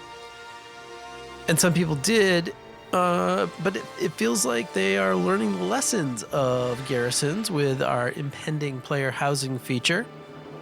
And so it really does feel like the right moment to take a look back at Warlords of Draenor 10 years later. Over the next several episodes, I think a 3-part series, going to explore Warlords. And I know you think, oh, well, is it really worth that much time? And I think it kind of is. And I'm going to pair that up with some raids of the month. We're going to look at some of the negative aspects. We're going to look at some of the positive aspects and really kind of try and decide, what do we think about this expansion 10 years later? And ultimately, the question is this. Is this expansion worth jumping into as legacy leveling content and farming old content for Mog and mounts? And, yeah, like I said, we'll look at the lasting impact of this expansion that really did set the table for its very successful successor, Legion. First thing we want to tackle is kind of setting this up. And I guess this is a little bit of an explanation for some people who maybe don't remember the story, don't know the story. It is, this is not Chronicles here, but I did dig back and pull some information up. And yeah, really, to start this, to set the scene for Warlords, we actually have to look not in Warlords. Like all explorations into history, the trick is not where to start, but how much explanation and how much backstory the starting point needs. In this case, we're going to go back just a little bit into the epilogue activities of the 4th WoW expansion, Mists of Pandaria. You may recall, or you may not, that's okay, Horde War Chief Garrosh Hellscream, who earlier this episode was put down by Thrall in the Tournament of 64. But in the World of Warcraft timeline, Garrosh had committed so many war crimes in Pandaria and other places that it required a WoW novel by the name of War Crimes to explain it all. In that book, and now also in Chronicles Volume 4, some important events from between the expansions, kind of that in-between interlude, are described. And I honestly don't remember if much of this was described in-game. I don't think it was. Now remember, there's an overarching threat to the Warcraft universe, and especially to Azeroth itself, and that is, of course, the Burning Legion. The Burning Legion has attacked, it will attack again, and it's coming back, and that's constantly on everyone's mind. Sensing that a commander as strong and as successful as Garrosh would be needed, regardless of what a jerk he was, he would be needed in the ultimate battle against the Burning Legion when it invariably returned, Black Dragon Wrathion and Bronze Dragon Kairos Dormu conspired to sneak the deposed war chief out of his trial, his war crimes trial, through a portal in time to escape the sentencing.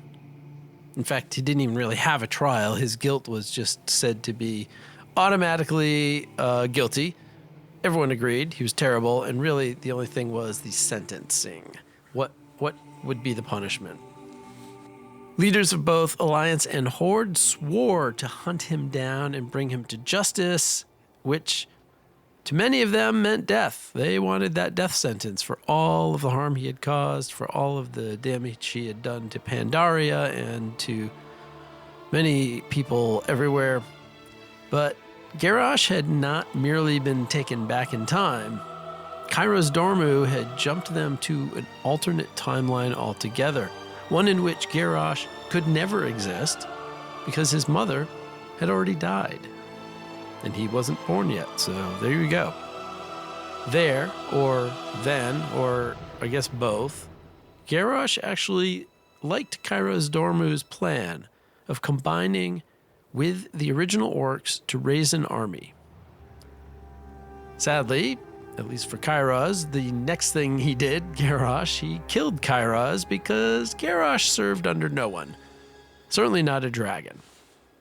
Garrosh then convinced a young, different version of his father, Gromosh Hellscream, to team up together and form a powerful army of orcs known as the Iron Horde. In this timeline, the orc warlock Gul'dan has not yet convinced Gromosh to drink the blood of Manaroth, which corrupted the orcs in an attempt to serve the Burning Legion. And that sets us up for the opening cinematic of the Warlords of Draenor. It opens maybe with the most excellent version of the WoW theme music ever. I mean, it's just so heavy with orc drums. It's just beating hard. It's fantastic. Chanting in the background. Gul'dan's going to offer that blood of Manaroth to Gromosh, just as the script we know is written. Drink, Hellscream. Claim your destiny. Gromosh looks back to a hooded orc before he asks what this will require. And what, Gul'dan, must we give in return? Everything. Of course, we get Gul'dan's awesome response.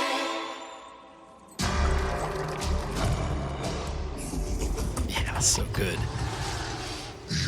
Gromosh pours it out. The rejection by Gromosh, not how it was supposed to go. Pit Lord Manaroth himself takes offense at rejecting the gift. Fell fire burning out of his head. His graphics are amazing. This is a fantastic cinematic. This time, though, the orcs are prepared for Manaroth and what this means, because Garrosh knew what happened to his father in this situation in the true timeline. Instead, orcs attack. The hooded orc waves for the artillery. Balls of fire fly at Manaroth.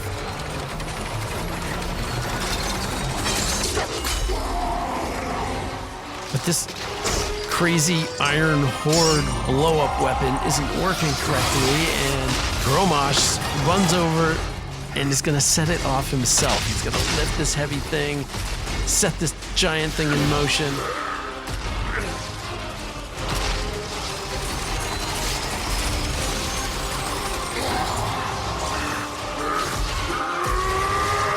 Of course, it rolls menacingly towards Manaroth.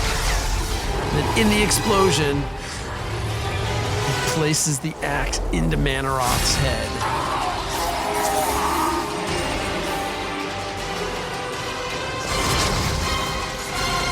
In the aftermath of that, the hooded orc approaches the defeated Gul'dan. Unhooded, we see it is the out-of-time bald orc that we know to be Garrosh, who utters the two-word summary of this entire story. This was not our destiny. Times change. Fantastic line.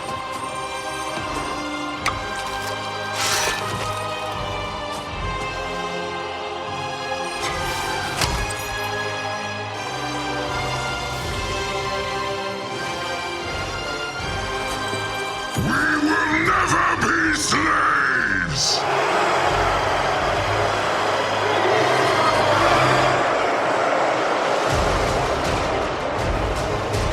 But we will be conquerors.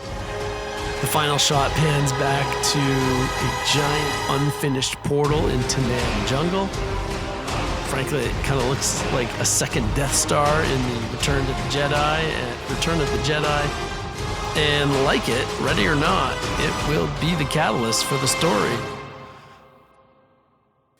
I'm sorry, but this is a killer cinematic, and if I were watching this for the first time, especially sitting in a BlizzCon seat, this would have been amazing. Just the scale of everyone, all the orcs underneath the massive, massive portal, which I always wondered, does the portal work better with the statues of weird stuff on it and all the embellishments? Like, couldn't they have just kind of kept it simple? But there you go. Fantastic introduction to this. The off-screen story continues with weapon technologies from Azeroth and the army of uncorrupted orcs.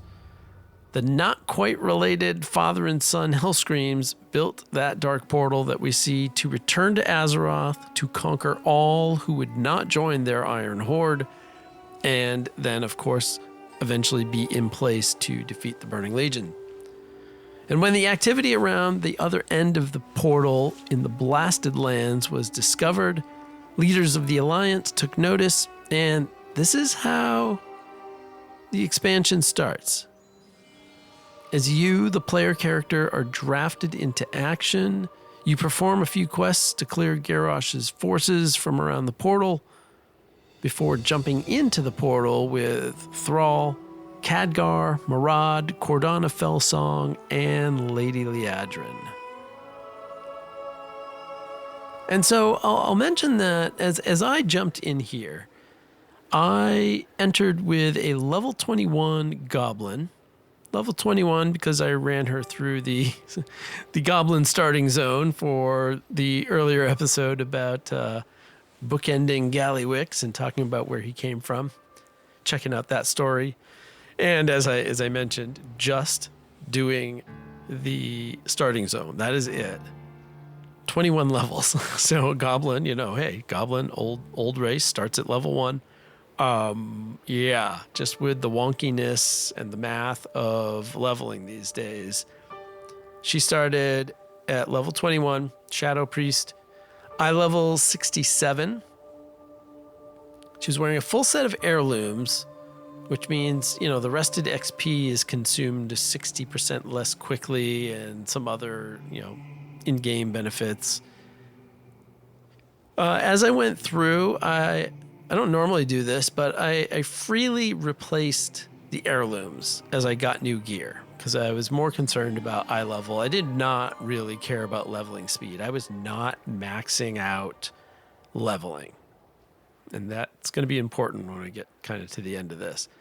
I cleared the quest log, gave her some big bags, max size bags, cleared those out, and I said, all right, for old time's sake, I'm going to focus on just using ground mounts. I'm not going to fly. Hey, those who came before us could not fly in Draenor, so I was going to honor that for a very realistic experience.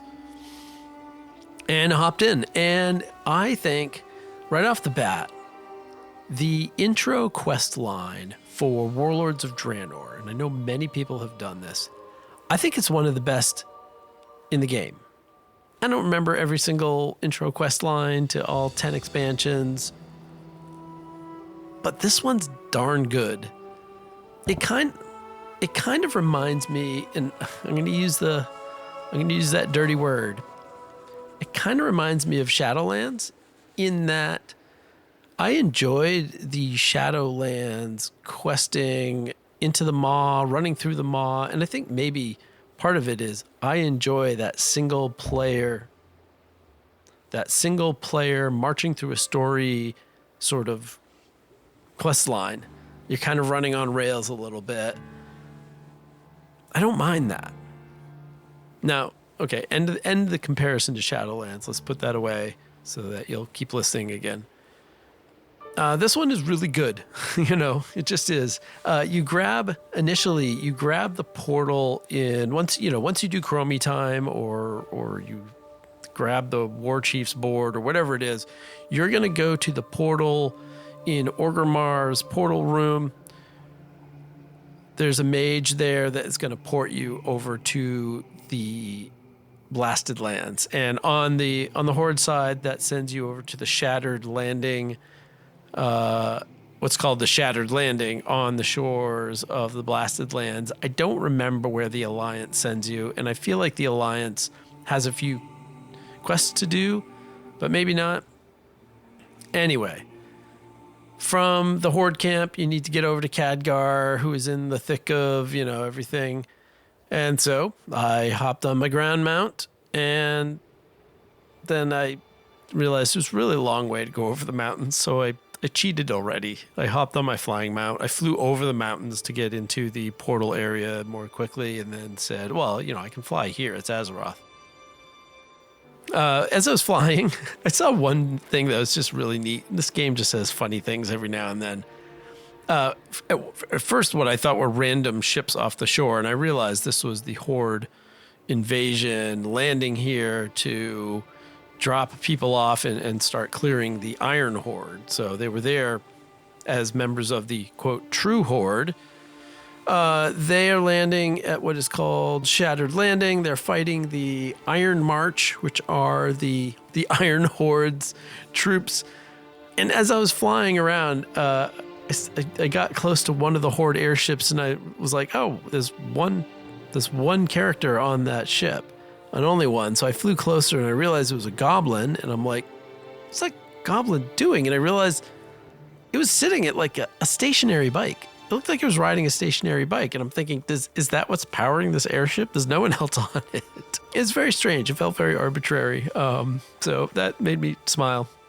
And then I turned west and headed over towards the portal, the dark portal.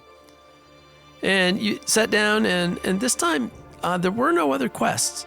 You click on Khadgar, he's like, okay, let's go. And he yells, and everyone runs into the dark portal. And then you come out the other side. And boy, that moment of coming out the other side into just all of the orcs on the other side is just pretty impressive. I noticed that Murad, the Draenor paladin, blessed me, and then he lights up, grows wings, and leaps into the heart of the battle, beating some people up before he comes back to speak to Khadgar. And the first phase is running around with the war going all around you, and you actually have to save Cho'Gall and save Gul'dan. Like, really? We're saving these people? And what I realized was Not only is this intro questing fun, but it really does a good job as a prelude to the whole thing, to setting up the bad guys of the expansion, the major players of the expansion. Cho'Gall is going to factor into this, and the ogres. Gul'dan is at the heart of all of this. He even has some voice lines that kind of, it seems a little set-up-y, but that's the point. And here's another thing that I really like that Warlords did, that Legion did in a different way, and then I think I have seen very rarely since then, and I kind of wish that Blizzard would go back to it. And it's this. It's kind of a technical feature, I guess. Warlords did this interesting thing of when you hit a certain moment or location, or you did a certain thing, it would cut your camera to a new location and play this little mini moment. You're no longer in charge of your character. In fact, you don't even necessarily appear. The camera takes off. It shows us, in this case, Cho'Gall or Gul'dan, and it's got his name in graphic, in letters across the screen. Plays a little music.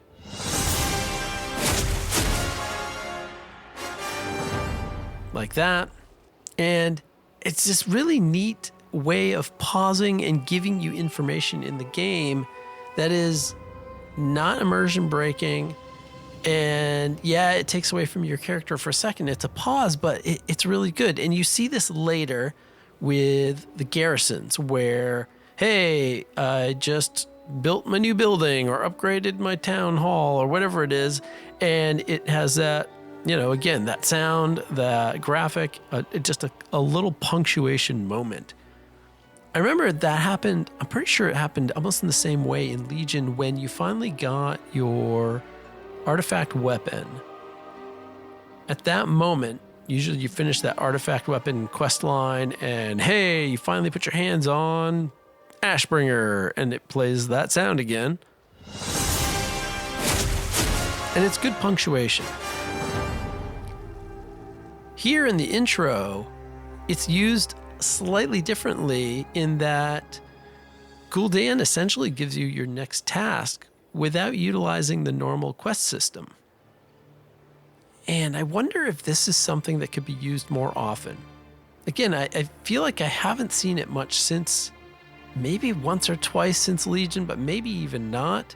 But I really like it. It kind of feels dated now, and not in a bad way, just because it's not around, it feels like it's of a certain era, that Warlords, Legion era, but I really like it. So I think that might be an interesting way of, like I said, punctuating parts of the game, giving little bits of story, moving a story along without necessarily saying, champion, grab 7 bear pelts and then take them to the dude down the way.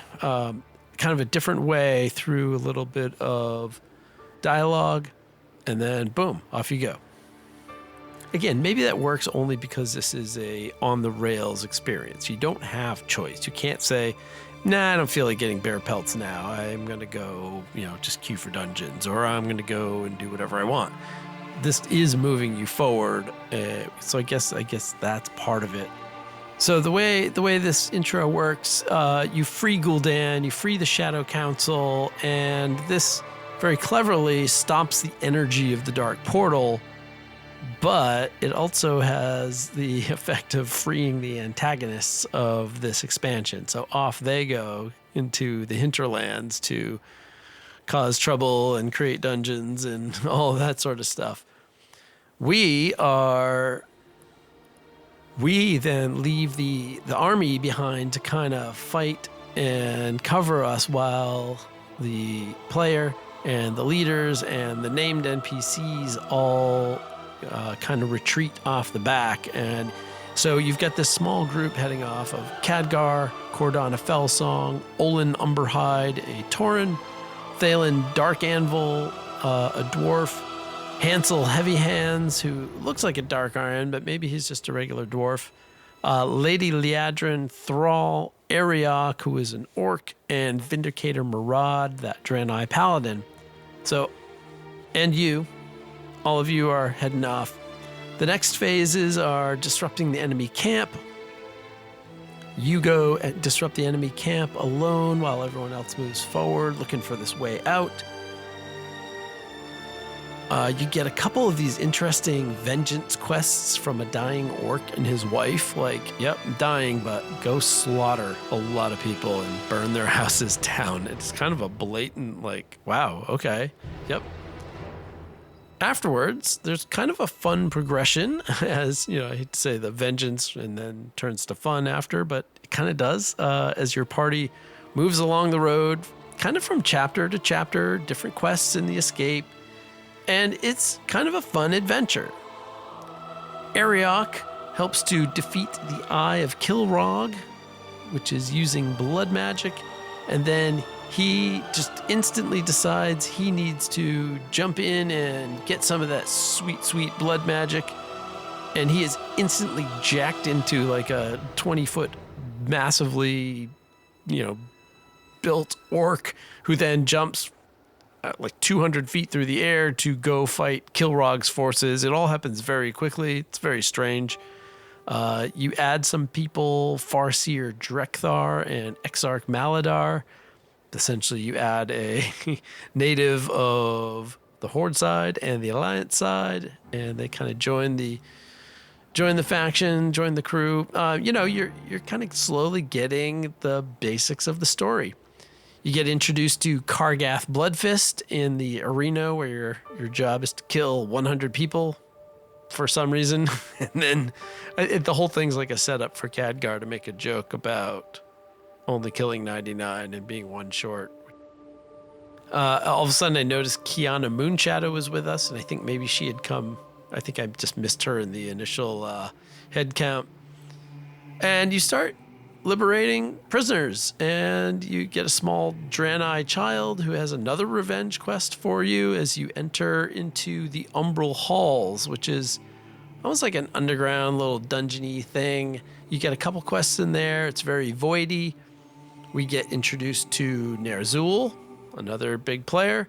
We also find the NPC Yrel as well. Next, you move into the iconic dam busting by Khadgar, another cutscene where as soon as you turn in the quest to Khadgar, it directly moves into this cutscene inside the game engine. It's just very cool. Again, more good, seamless storytelling. And then, of course, you get to the unique quest where you get to draw on the world map with gunpowder. Essentially, you get this gunpowder backpack and you can run around the whole place, and wherever you walk, it leaves a trail of gunpowder. And I promise I did resist the urge to walk around in the shape of male genitalia. I did draw a face. And then I actually got wondering what the longest trail of gunpowder anyone has ever put down. Like, has anyone ever just painted the entire area black? Like, just walk everywhere. I didn't have the time or patience to test this, but it got me thinking. Next scene, you get onto the massive World Breaker tank, and you get the new cutscene technology in there that's showing you new targets. You're up there on the turret, kind of blowing stuff up. And it ends with you blowing up the dark portal. So that was the reason for the big escape, was so you could find a way to blow up that dark portal while the army was holding everybody off. And then, as you're kind of standing there, the antagonists, all the original orcs, stand on the ridge and taunt you as if they somehow can't reach you. It's very funny. And it really feels like the overture of a musical, where they kind of hit all the high notes to introduce the whole thing, and you get introduced to everything. It's really kind of cool. And then you hit the final stretch appropriately. The quest is called the home stretch, if I remember right. The appropriately named final quest is you are running down the road towards the docks, and when you finally get to the end, the Horde NPCs board one ship, the Alliance NPCs board another Khadgar, of course, just boards whatever ship the player is, whichever faction the player's on. And each of those ships head their separate ways. They both crash near a nice place to set up a garrison.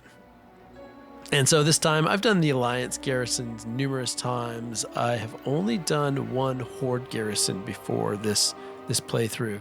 And so I played the Horde this time, of course. You land in Frostfire Ridge. There is almost like an early stay a while and listen, where most of the characters, nobody says anything, but each of them has a quest text, not a quest text, a little, chat bubble over their head. And if you click on them, they each have a text-only brief statement kind of commenting on the current situation. So you kind of get a little view into what each of the characters are thinking, having escaped, having blown up the Dark Portal and escaped the Iron Horde, at least for the moment. And now it's time to set up a thing. But you meet a legendary orc figure, and that is Duratan. You ride up the hill, which looks like, frankly, it doesn't look like a good site. I think the Alliance site is a better site, just sighting-wise. But you've got this kind of high area with a bowl in it, and that is where the garrison for the Horde gets set up. You do a few quests clearing some bad guys, some beasts and stuff, and get some trees and some wood and lumber and stuff, and you have your spiky, they even joke about it, kind of spiky style garrison buildings. Maybe an hour, maybe a little bit less. It was hard for me to tell because I was taking notes as I went. I wasn't just playing through quickly. But in less than an hour, you get introduced to the expansion, to the major players. You get a run through kind of a really fun adventure, and you are off and running. And now it's time to begin gathering garrison resources, which I realized are not yet warbound. I think that's coming soon, and I do not remember when, but garrison and I think all the old currencies are not yet warbound, which is a little bit of a bummer, as now I'm trying to get my garrison up to level 3. In just the intro questing, my wonderful little goblin shadow priest, she gained 6 levels. So since hitting the portal, 6 levels from 21 to 27. And I noticed that I used the add-on handy notes to point out like different things inside the game on the maps. In this case, it's the treasures. And I realized that I only have 86 of the 200 Draenor treasures. So I feel like that's going to be one of my goals as I go through this venture, as this playthrough for WoD, is see how close I can get to those 200 treasures. Okay, let's talk about the garrison for a few moments. There's I think there's some improvements that can be made in this. This is where you start to get off of the track of, just do this, then this, then this. You get dumped out at the end. You've got a garrison, but you've got to run around, and there's some guidance offered from some of the NPCs in text bubbles, but again, it's not obvious. You have to mouse over them. You have to see that they have something to say, because it's not a quest. They just have advice for you. Like, hey, you should go do this, or you should go see this, or set this up. And that's helpful, but it's also not super obvious. Lady Cena is a good example. She is Gazlo's assistant. Gazlo is kind of the head architect. He's in charge. He keeps track of all your buildings and building plans and stuff like that. Lady Cena is the assistant, and if you hover over her, you'll see that, you can click on her. She'll tell you something. She casually explains that the garrison has large plots versus small plots, and you can put large buildings in the large plots and small buildings in the small plots, but it's very conversational. it's not just help. It's not clicking a help button, but it's also, again, it's kind of understated. It's not obvious. It's just passing conversation. You might not even realize this is helpful. If you've never done a garrison before, you might be like, okay, well, the plots, what are we talking about? I've done this many times, so I know, oh, yeah, there's different plots. You can put different things, different buildings. She doesn't come out and say, hey, in the garrison, you can have these buildings, and the buildings do this and do that. It was a little understated. So it was like an attempt to provide some help, but not quite obvious enough. Very early on, you get your first follower. And I remember, I didn't do this at level at current content. So my first experience with followers was Legion, where you had, what was it, like 6 followers, or and you could only have like 4 at a time, or there was some limit, and it was very small. And by the time I made it back to Warlords to play through the garrison, I was like, oh my god, how many followers are there? And I checked. There are 56. You can get 56 possible followers, and that is insane. And I feel like that's, I don't know. Obviously no one's looking back at WoD to learn the lessons. I think they've already kind of learned the lessons. I feel like that is interesting, but way too many. Like at some point, interesting stops being interesting. You're like, dear God, I have 20. I don't know what to do with them all, and yet there are 36 more. Wow, it feels like a lot if you're gonna game that system and find the perfect ones to do the perfect things. I mean, maybe you play that game, and I'm sure some people do, and so I guess it's there if you want it, but it feels like it's pretty darn involved at 56, and maybe Blizzard agreed, because like I said, the next, like Legion had, there's no way it was more than 8, right? It was not that many. As you start to venture out, I noticed that one of the first areas you get to is Wargall, and that is the camp of Duratan. And I don't know, man. It looks fantastic. It does not look out of place 11 years later. The graphics are solid. They feel modern. They do not have that kind of classic look of, go back to any of the old classic zones, and the textures are pretty simple, and the road has this texture that kind of looks like garbage from almost anywhere and repetitive. Looks like they tiled the road from Red Ridge to, Darkshire or whatever, not here, not in Warlords. It does not look out of place. Side by side, yes, Dragonflight and War Within are going to look better, but it looks good. Like, I didn't feel a great loss leaving the War Within and spending so much time in Warlords. Draka looks like a badass. I wish I could make more characters to make a Maghar look like her. She absolutely just looks, yep. Oh yeah, she means business, and she does in the storyline, so there you go.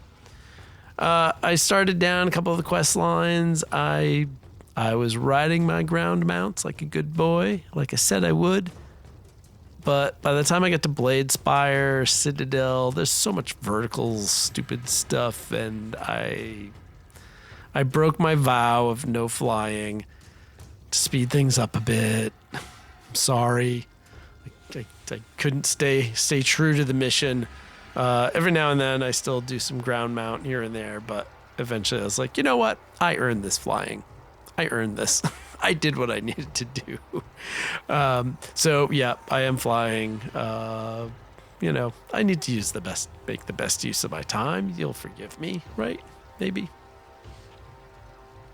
I remember hitting my first death. I wandered onto this platform. I was taking on an Elite Wanted poster. I was like, oh, hey, there's some extra XP. I'll go beat up Gut Smash the Destroyer. That was a mistake. That was really a mistake. It was suggested for 5 characters. And remember, I'm playing at level. I'm not... Yeah, this is all leveling stuff. So at this point, I'm level 7, 28, something like that. Yeah. Gut Smash the Destroyer did, in fact, destroy me. So he's still sitting there with a quest icon on his head. And I'll come back to him and get my revenge later. There was a couple janky phasing things. I put my main mount in my action bar, and every now and then it would just get replaced with something else. It was very strange. And then sometimes it came back. Can't really explain that. I finally got my garrison up to level 2, and I called it a night. Like, that was where I kind of paused on this first run through. So I played for a number of hours, and again, taking notes and stuff is slower than you would do it. But, you know, and I have read the quest text, so I didn't sit there and read them all, I promise. And that was kind of the first night. So the first day, first long session, ended up 11 total levels, up to level 32. I did fly over to Ashran, which usually seems like a waste of time, but there's a couple more quests there, and as I was finishing up, I'm like, yeah, sure, I'll set off on that. Come back to my computer in a few minutes. But even while I was watching, flying over the continent is, like I said, it's gorgeous. It still holds up. I get to Ashran, and I realize I learned something.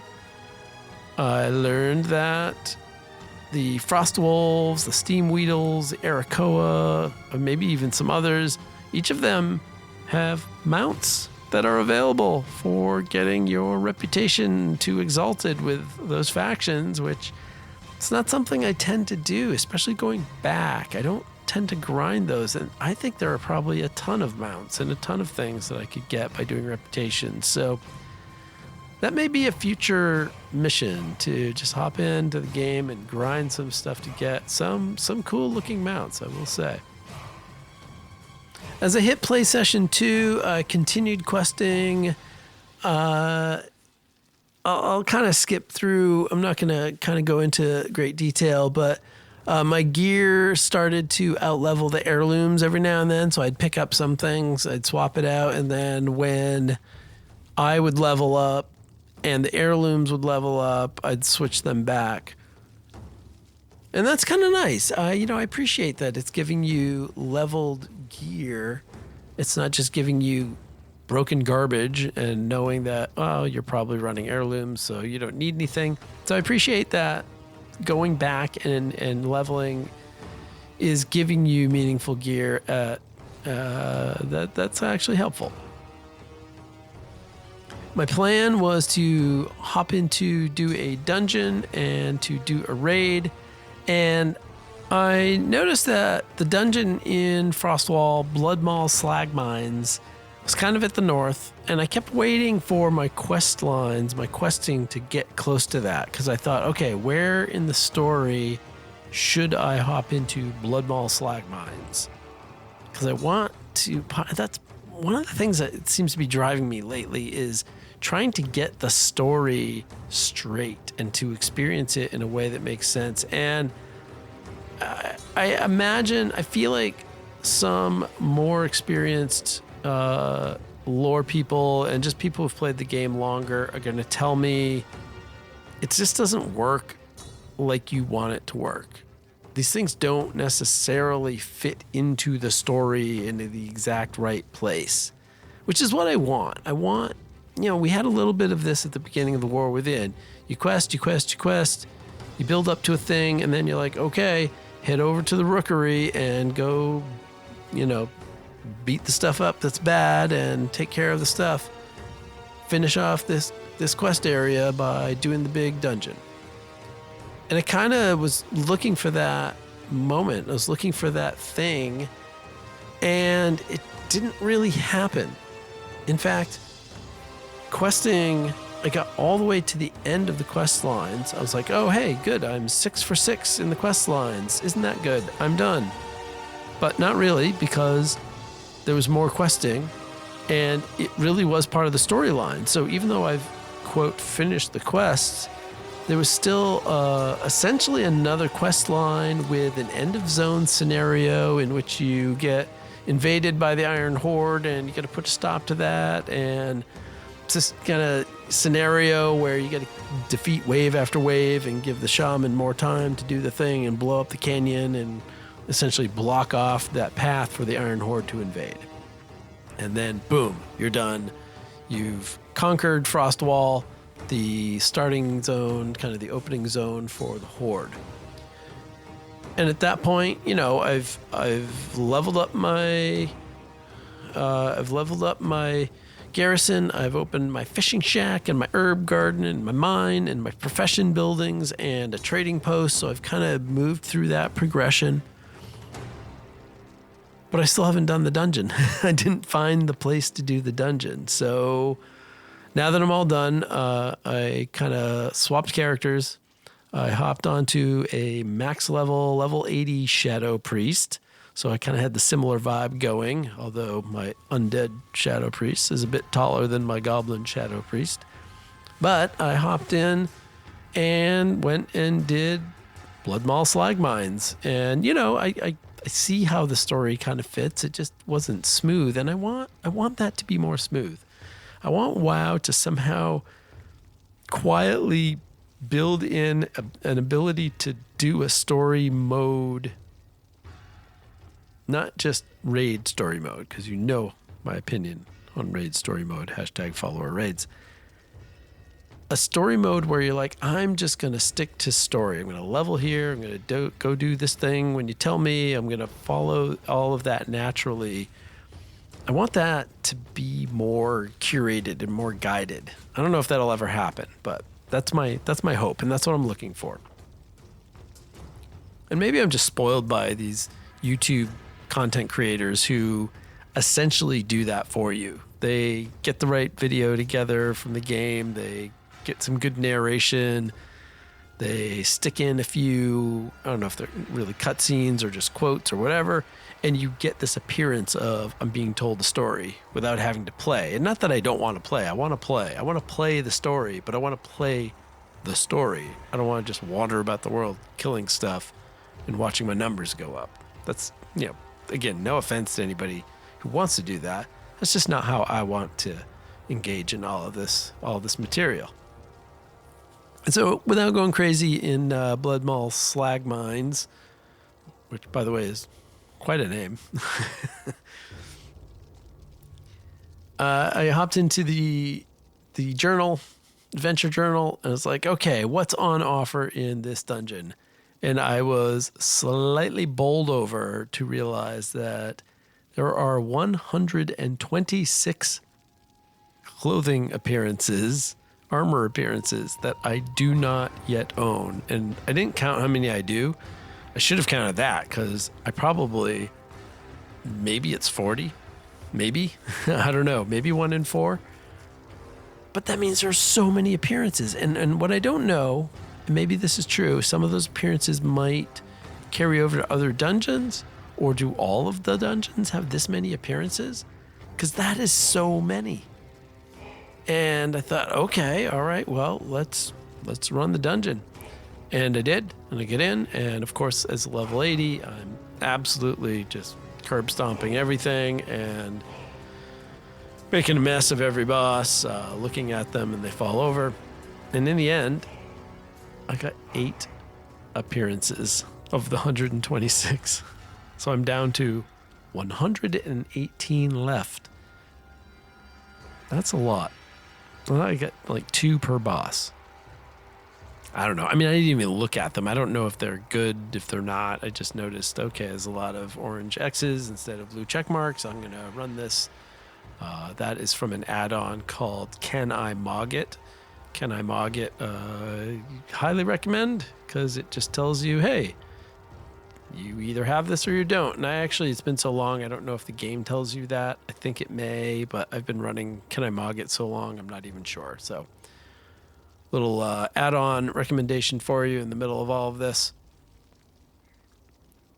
So, to kind of wrap it all up, you know, in 2 long play sessions, and a third one that's coming up here in a moment I'll tell you about. But I really enjoyed getting through the first zone, getting through the intro questing of the expansion, and then getting through the starting zone, the entire thing. I mean, there's still some side quests, but all of the main questing is done on this character.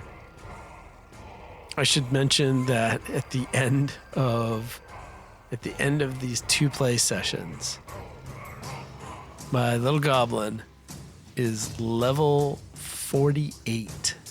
So in one zone of this expansion, she earned 27 levels. And that is such a, I don't know, it's such a debatable thing in my head. I see this both ways. And honestly, I heard Allie and Jin talking with Sean on a recent Live, Laugh, Lore episode about this very thing. Yes, Blizzard wants you to move quickly through old content, and they want to get you to the new content, and that is logical. And they want to make leveling relatively painless. But it's also, I mean, my goodness, this character is going to get to 70 in 2 zones of how many in WoD? 5? And I don't know what the answer is. I like leveling quickly, but I also don't want to level quickly. I don't want her to be level 48 from the starting zone. And again, she started at level 21, so okay, sure, knock that back 11 levels. She could be level 37 moving into her second zone.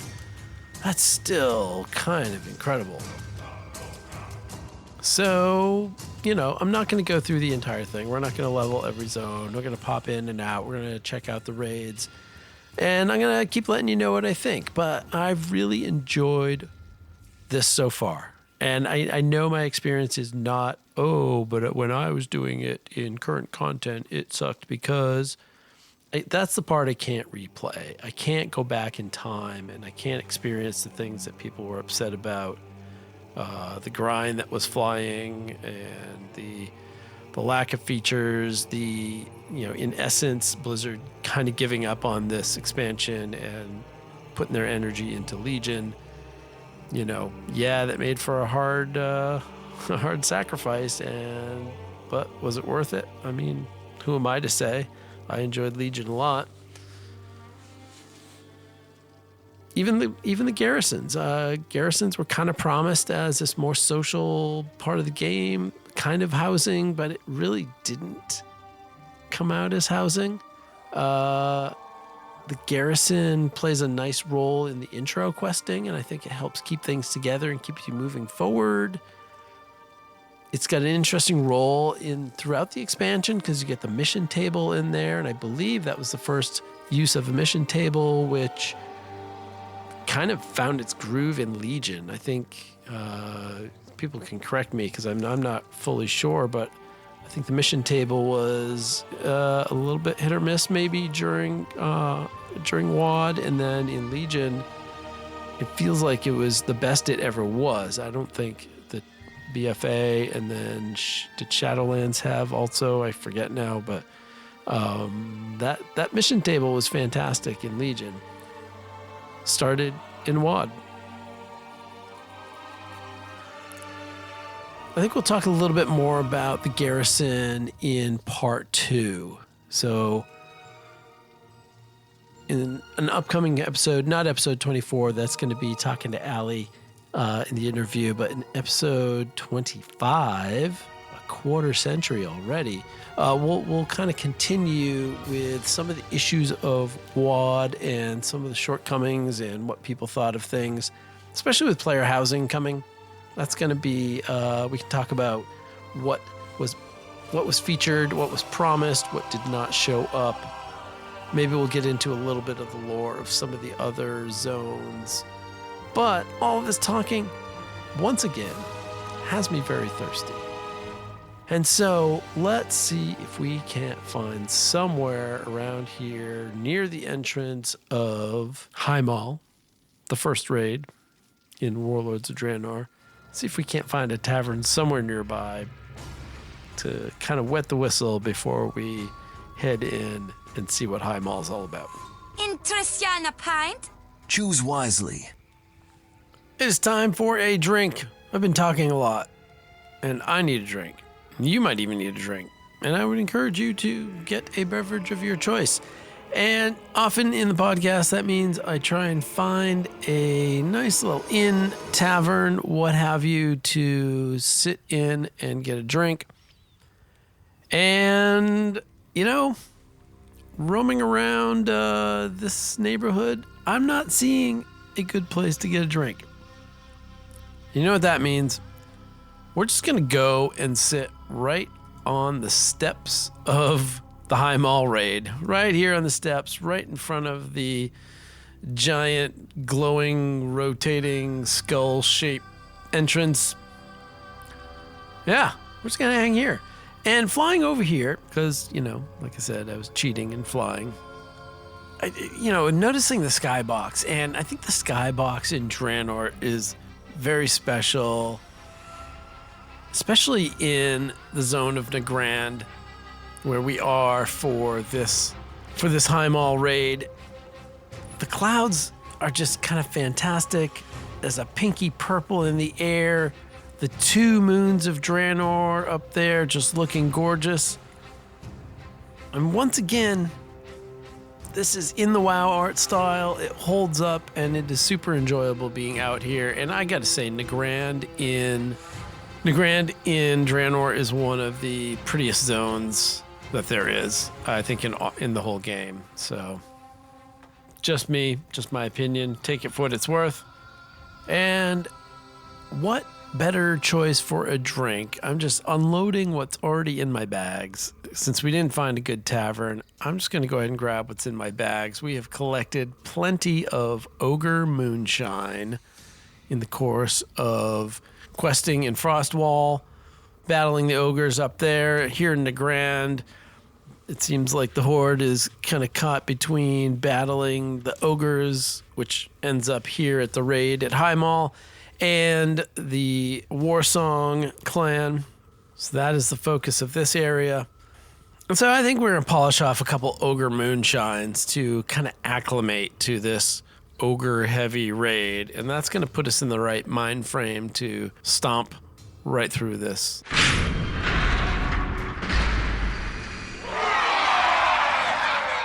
So what are we looking ahead to? Well, the adventure guide is going to tell us. Highmaul is the seat of power for the Gorian Empire, the ogre civilization that ruled Draenor for generations until the arrival of the Draenei. A massive city that belies the ogre reputation for brutish stupidity, Highmaul is full of bustling markets, wealthy nobles, and the roar of the Colosseum crowd echoing through the streets of the slums. Visible from everywhere within the city's walls, Imperator Margok's citadel casts a long shadow, a reminder of his watchful eye and iron grip. And no foolin', I mean, we talk about big open spaces in Warcraft, and this part of this zone, I'm not going to say the whole zone, but this part of this zone does actually remind me of kind of Dragonflight War Within open spaces. You look up the hill from the entrance of the Highmaul raid, and it's true. That massive castle up and away, I don't know how to fly up for just a moment. It just, the whole open area below leads up to the hill that rises up to these towers, and it is a pretty phenomenal space. Pretty great place to be. This is a 7-boss raid in order of listing. I have no idea how we're going to go through it, but in order of the list, Kargath Bladefist is our first boss. He was one of those big names on the ridge, kind of staring at us in the overture. The second boss is the Butcher, followed by Tectus, Brackenspore, the Twin Ogron, Korag, And finally, Imperator Margok, who is the owner of that citadel up on the hill, casting its long shadow. On the loot table, if we look at everything, well, there is a couple of illusions from Kargath Blade Fist and from Tectis. There are a lot of weapons. There are 60... Wow. There are 60 appearances in this dungeon, I believe, for all different armor classes, and I have 0 of them. Now, I thought that I had done this raid at some point. I think I have. Maybe I haven't. That's possible. So maybe this is a first time, truly a first time.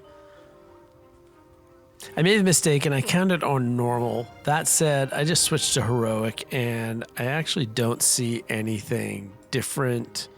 I see the same loot. So still about 60 appearances and I have none of them. And there are sadly no mounts on offer here. So it looks like if you want to farm here, it's because you want appearances. Well, here we are inside the raid on Mythic. We're going to run this on Mythic. Let's click ready. Here we go. A couple of Ogre Moonshines, and I'm ready. I'm going to hop off my mount. I assume, yeah, there we go. We're being raised up into the arena. My Shadow Priest is rocking Xalatath, so we may hear a few utterances from Xalatath every now and then, the weapon. Here we are on the floor of the Colosseum. Gonna be a mistake. Some cool skulls on the floor. God, that's a lot of talking. Is the entire raid in this Colosseum thing? That would be boring. Let's check the map. Oh. Maybe, maybe not.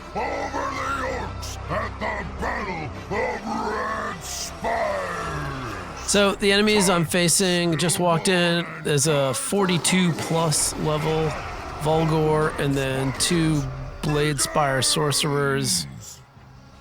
They are 41 plus. Here we go, Kargath, Blade Fist, Warlord of the Shattered Hand. I know your story. Well, that reminds me too, as I'm wandering through this raid, and these guys are just RP talking all over the place. This is clearly going to take forever. But what is interesting is the cinematics, the animated cinematics that came out ahead of Warlords of Draenor, those kind of cartoon, graphic, novel things, they were really cool. Told some of the stories of, Blackhand and Blade Fist, and I don't remember if Blackhand was. I feel like he was off the top of my head, but those are totally worth checking out. I did not see them live, but I absolutely enjoyed the art style and the stories they were telling. So another bonus going for Warlords of Draenor. Ooh, it's Cho'Gall. You thought to imprison us, Margok? You could never control us. Guards, stop him! Wait, am I now on the same side as Cho'Gall somehow? What is going on? Destroy them all! Raise this city to the ground! Okay, so Cho'Gall's bad guys are everywhere. All shall fall. Margok is also a two-headed ogre. And so you got 2 heads yelling at another 2 heads, 4 heads just arguing. What is going on? Meanwhile, my loot is just sitting on the body of Kargath. I'd like to go pick it up, please.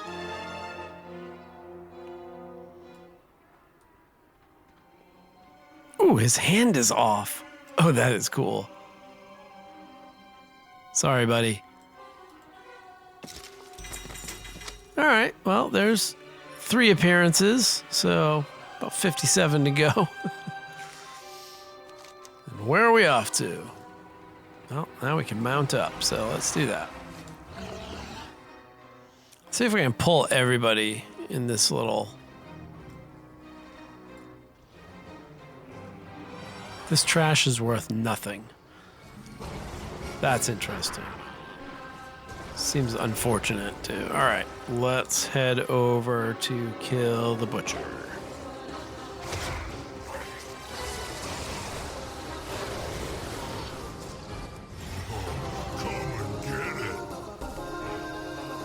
Never good when you die before you give your first line.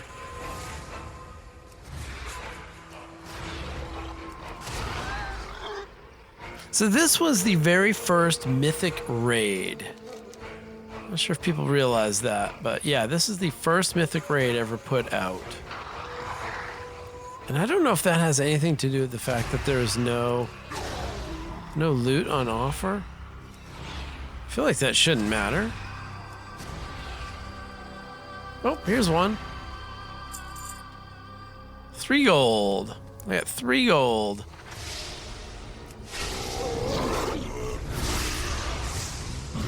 Watch your step. Run out. Run away. So, this is interesting. Run away, killads. I killed Run away. Tectis quickly AOE with the very first Run away. attack, but he's not dying. He's literally at 0, but he's got to call all his ads. Watch your step. Run away. And he's got to get his lines in. Run And away. this is interesting. Run away. Run away. AOE incoming. Run away. Can I die? I've killed the 2 shards of Tectis. Oh, Killads. now there's more. Run away. There we go. So I just had to kill like 3 rounds of Tectis. The mountain. But then he comes back to life to say his line, and then he dies. That was very interesting. So 1, 2, 3, 4, 5. 5 more, so 15. Oh, we're making some progress towards our 60. So maybe we won't have to farm this as much as... How does the dungeon have 126 appearances? It makes no sense. 3 bosses down, 4 to go. These flamethrowers are useless! It's eating us alive! Fall back! Drop your weapons and retreat to the ship!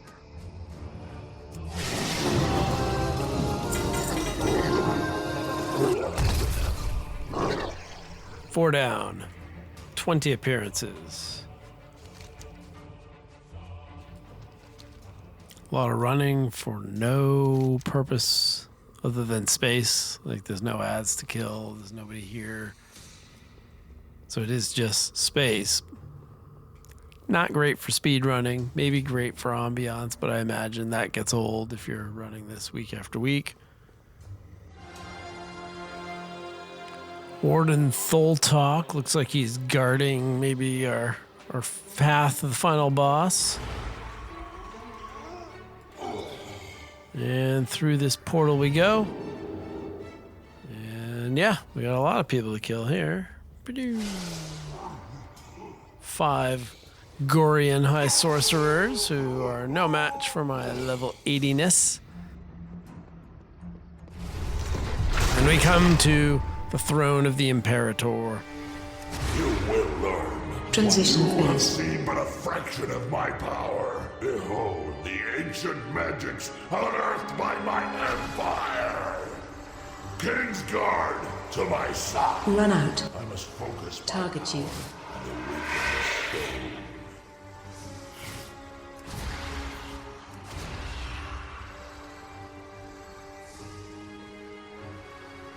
such power. It transformed to destroy you. So I hit Margok right off the bat with, lethal damage. but he's going to go through phases. There's a whole bunch of ads that come in, so we're going to do the whole dance, even though he's, you know, to quote Rob Zombie, already dead. It's already dead. Although I think even that was a line from a movie or something. Soon it will be unleashed.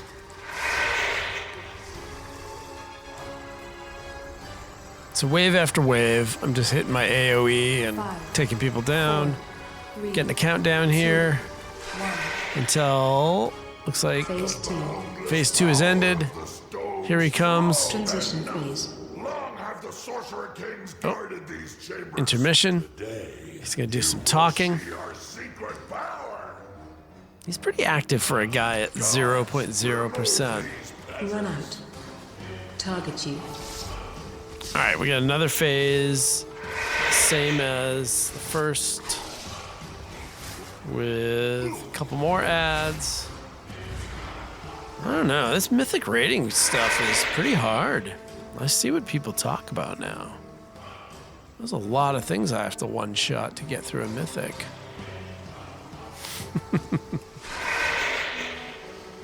I can't imagine Mythic rating. I can't even fathom it. It is so not the game I play.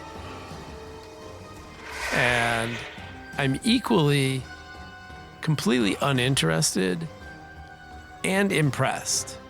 Like, I am genuinely impressed by people who do that and operate at that high level. I'm just not at all interested in doing that. 4, 3, 2, 1. Phase 3. Phase 3. I rule. I command the power of the stone. He's gonna swing at me. He's hitting me. My power knows no. I have 3.6 million health. Stack high. And he's hitting me, and literally the numbers on the screen are single digits. Like single digit damage he's doing to me. You would I this? Your reign has come to an end. The end 4, 3, 2, 1. Phase 4. Phase 4. Holy cow. Ooh, it's Cho'Gall. He's back. I got more ads coming in. Oop, that one did 17 points of damage. I think as soon as I push my button, everyone's gonna die. Let's see if that's true. Yeah.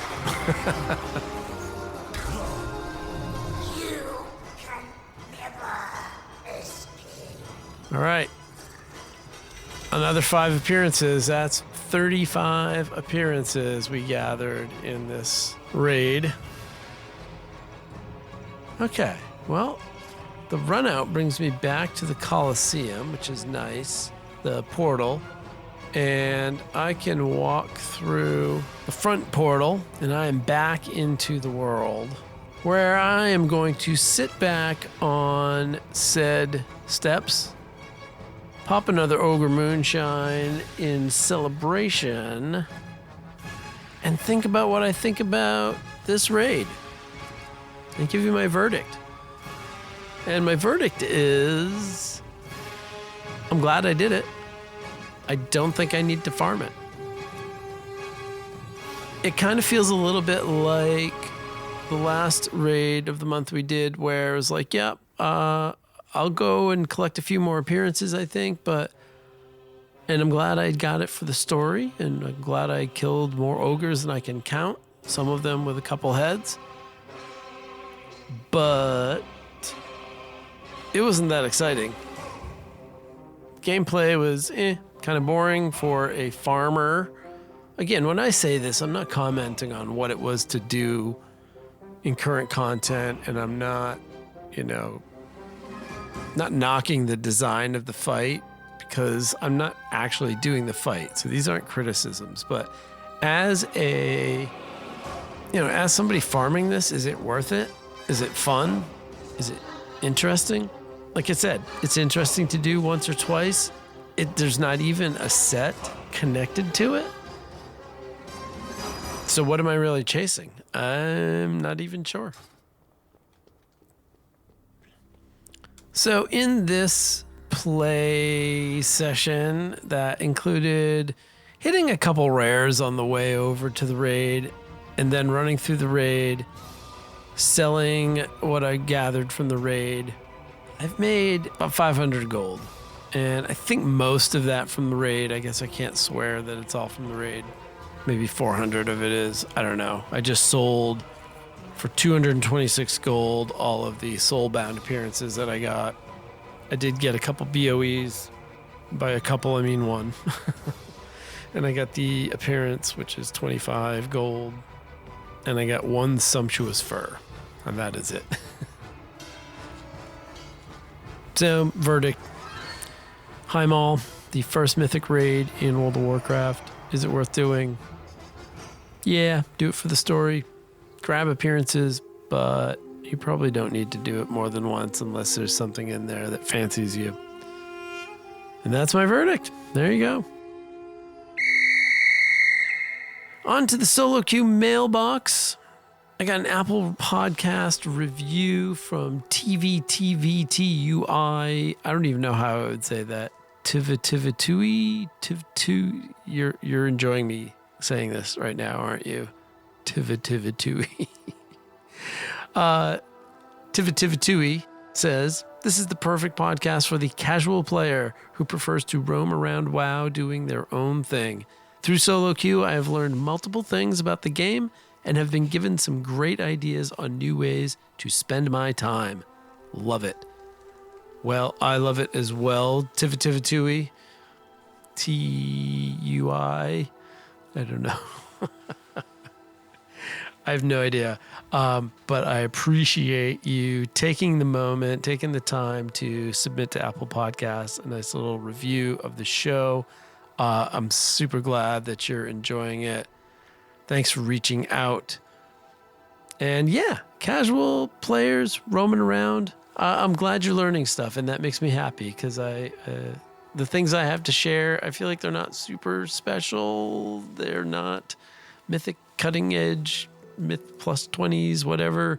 But it's the fun I'm having, so I'm glad that I can share that with you. And one comment showed up on my YouTube channel, and things just get sent automatically to YouTube. I'm on there once in a while. It was a comment on episode 1. It said, great start. And I remember thinking, I don't even remember what was in that episode.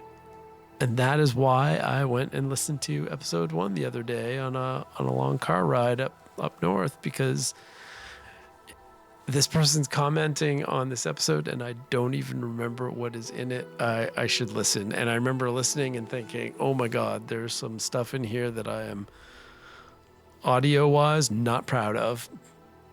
But on the whole, not a bad first episode. So, and yeah, so great start. Thanks for that comment. I appreciate it. And it is a funny reminder that, hey, podcasts, once they go out there, they're just there. And some WoW fans are still finding the podcast and starting their solo queue journey. So welcome, once you get to episode 23, hey, thanks for listening. Hopefully you make it to 23. And yeah, keep those reviews coming. Keep those comments coming. It is super appreciated. It warms my heart, which is the best benefit of it. And it does, it increases engagement. It helps algorithms and whatever all that magic stuff is. I don't have time to worry about SEO and maximizing and doing this and boosting and paying for that and advertising. I'm just making a show. I'm taking far too long to do it. I'm hoping you listen and enjoy it. So I appreciate it.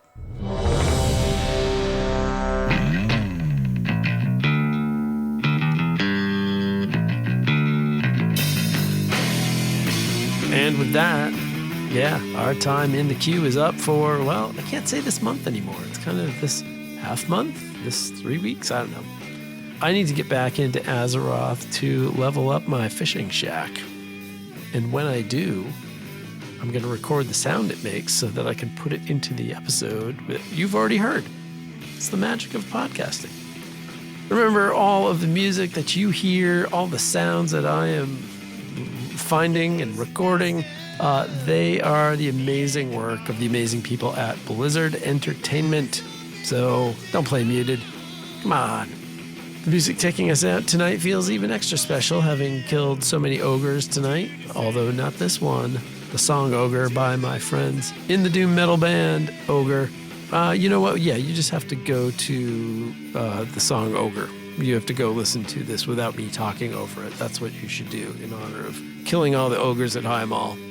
I want to thank everyone, of course, who made this episode possible. My lovely and supportive wife, the good folks at Podbean who host Solo Q. Good place to start a podcast. Thank you so much to my very loyal supporters over at patreon.com/soloq. Wow, SOLOQUEUEWOW. Contributing patrons, Andrew, Righteous Bandy, That Sky Guy, Sin, and the Snake of Voldoon, and John. John has joined us. Thank you, John, for jumping in. Free tier members, which I'm going to mention in each of the kind of regular podcasts. Max, Eddie, Bear, Friends of Wumpus, Sean, Kuro Moreno Caso, Aaron R., Aiden Nakarin, Guardian Sandy, Alice Nicholas, and Don. Thank you, all of you, for hopping in. Even that free level of support just means that you are out there and you appreciate that. And as I said, that does mean the world to me. Thanks to everyone for the support. Subscribe wherever you get podcasts, Apple, Spotify, and everywhere. If you want to reach out to the show with feedback, ideas, requests, I'm getting some good requests every now and then. I'm filing them away. Send them to me at soloqwow@gmail.com or reach out on any of the social medias. Blue Sky is where I'm the most active. You can also find me on Twitter. You can also find me on Facebook, Instagram, and Threads. All of them are SOLOQUEUEWOW. Get ready for episode 24 coming out soon with Allie and our conversation about player housing and all sorts of fun stuff. Good luck with whatever you are up to, and hey, we can talk about all of it with Allie soon, the next time we hop into the solo queue. I'll see you out there.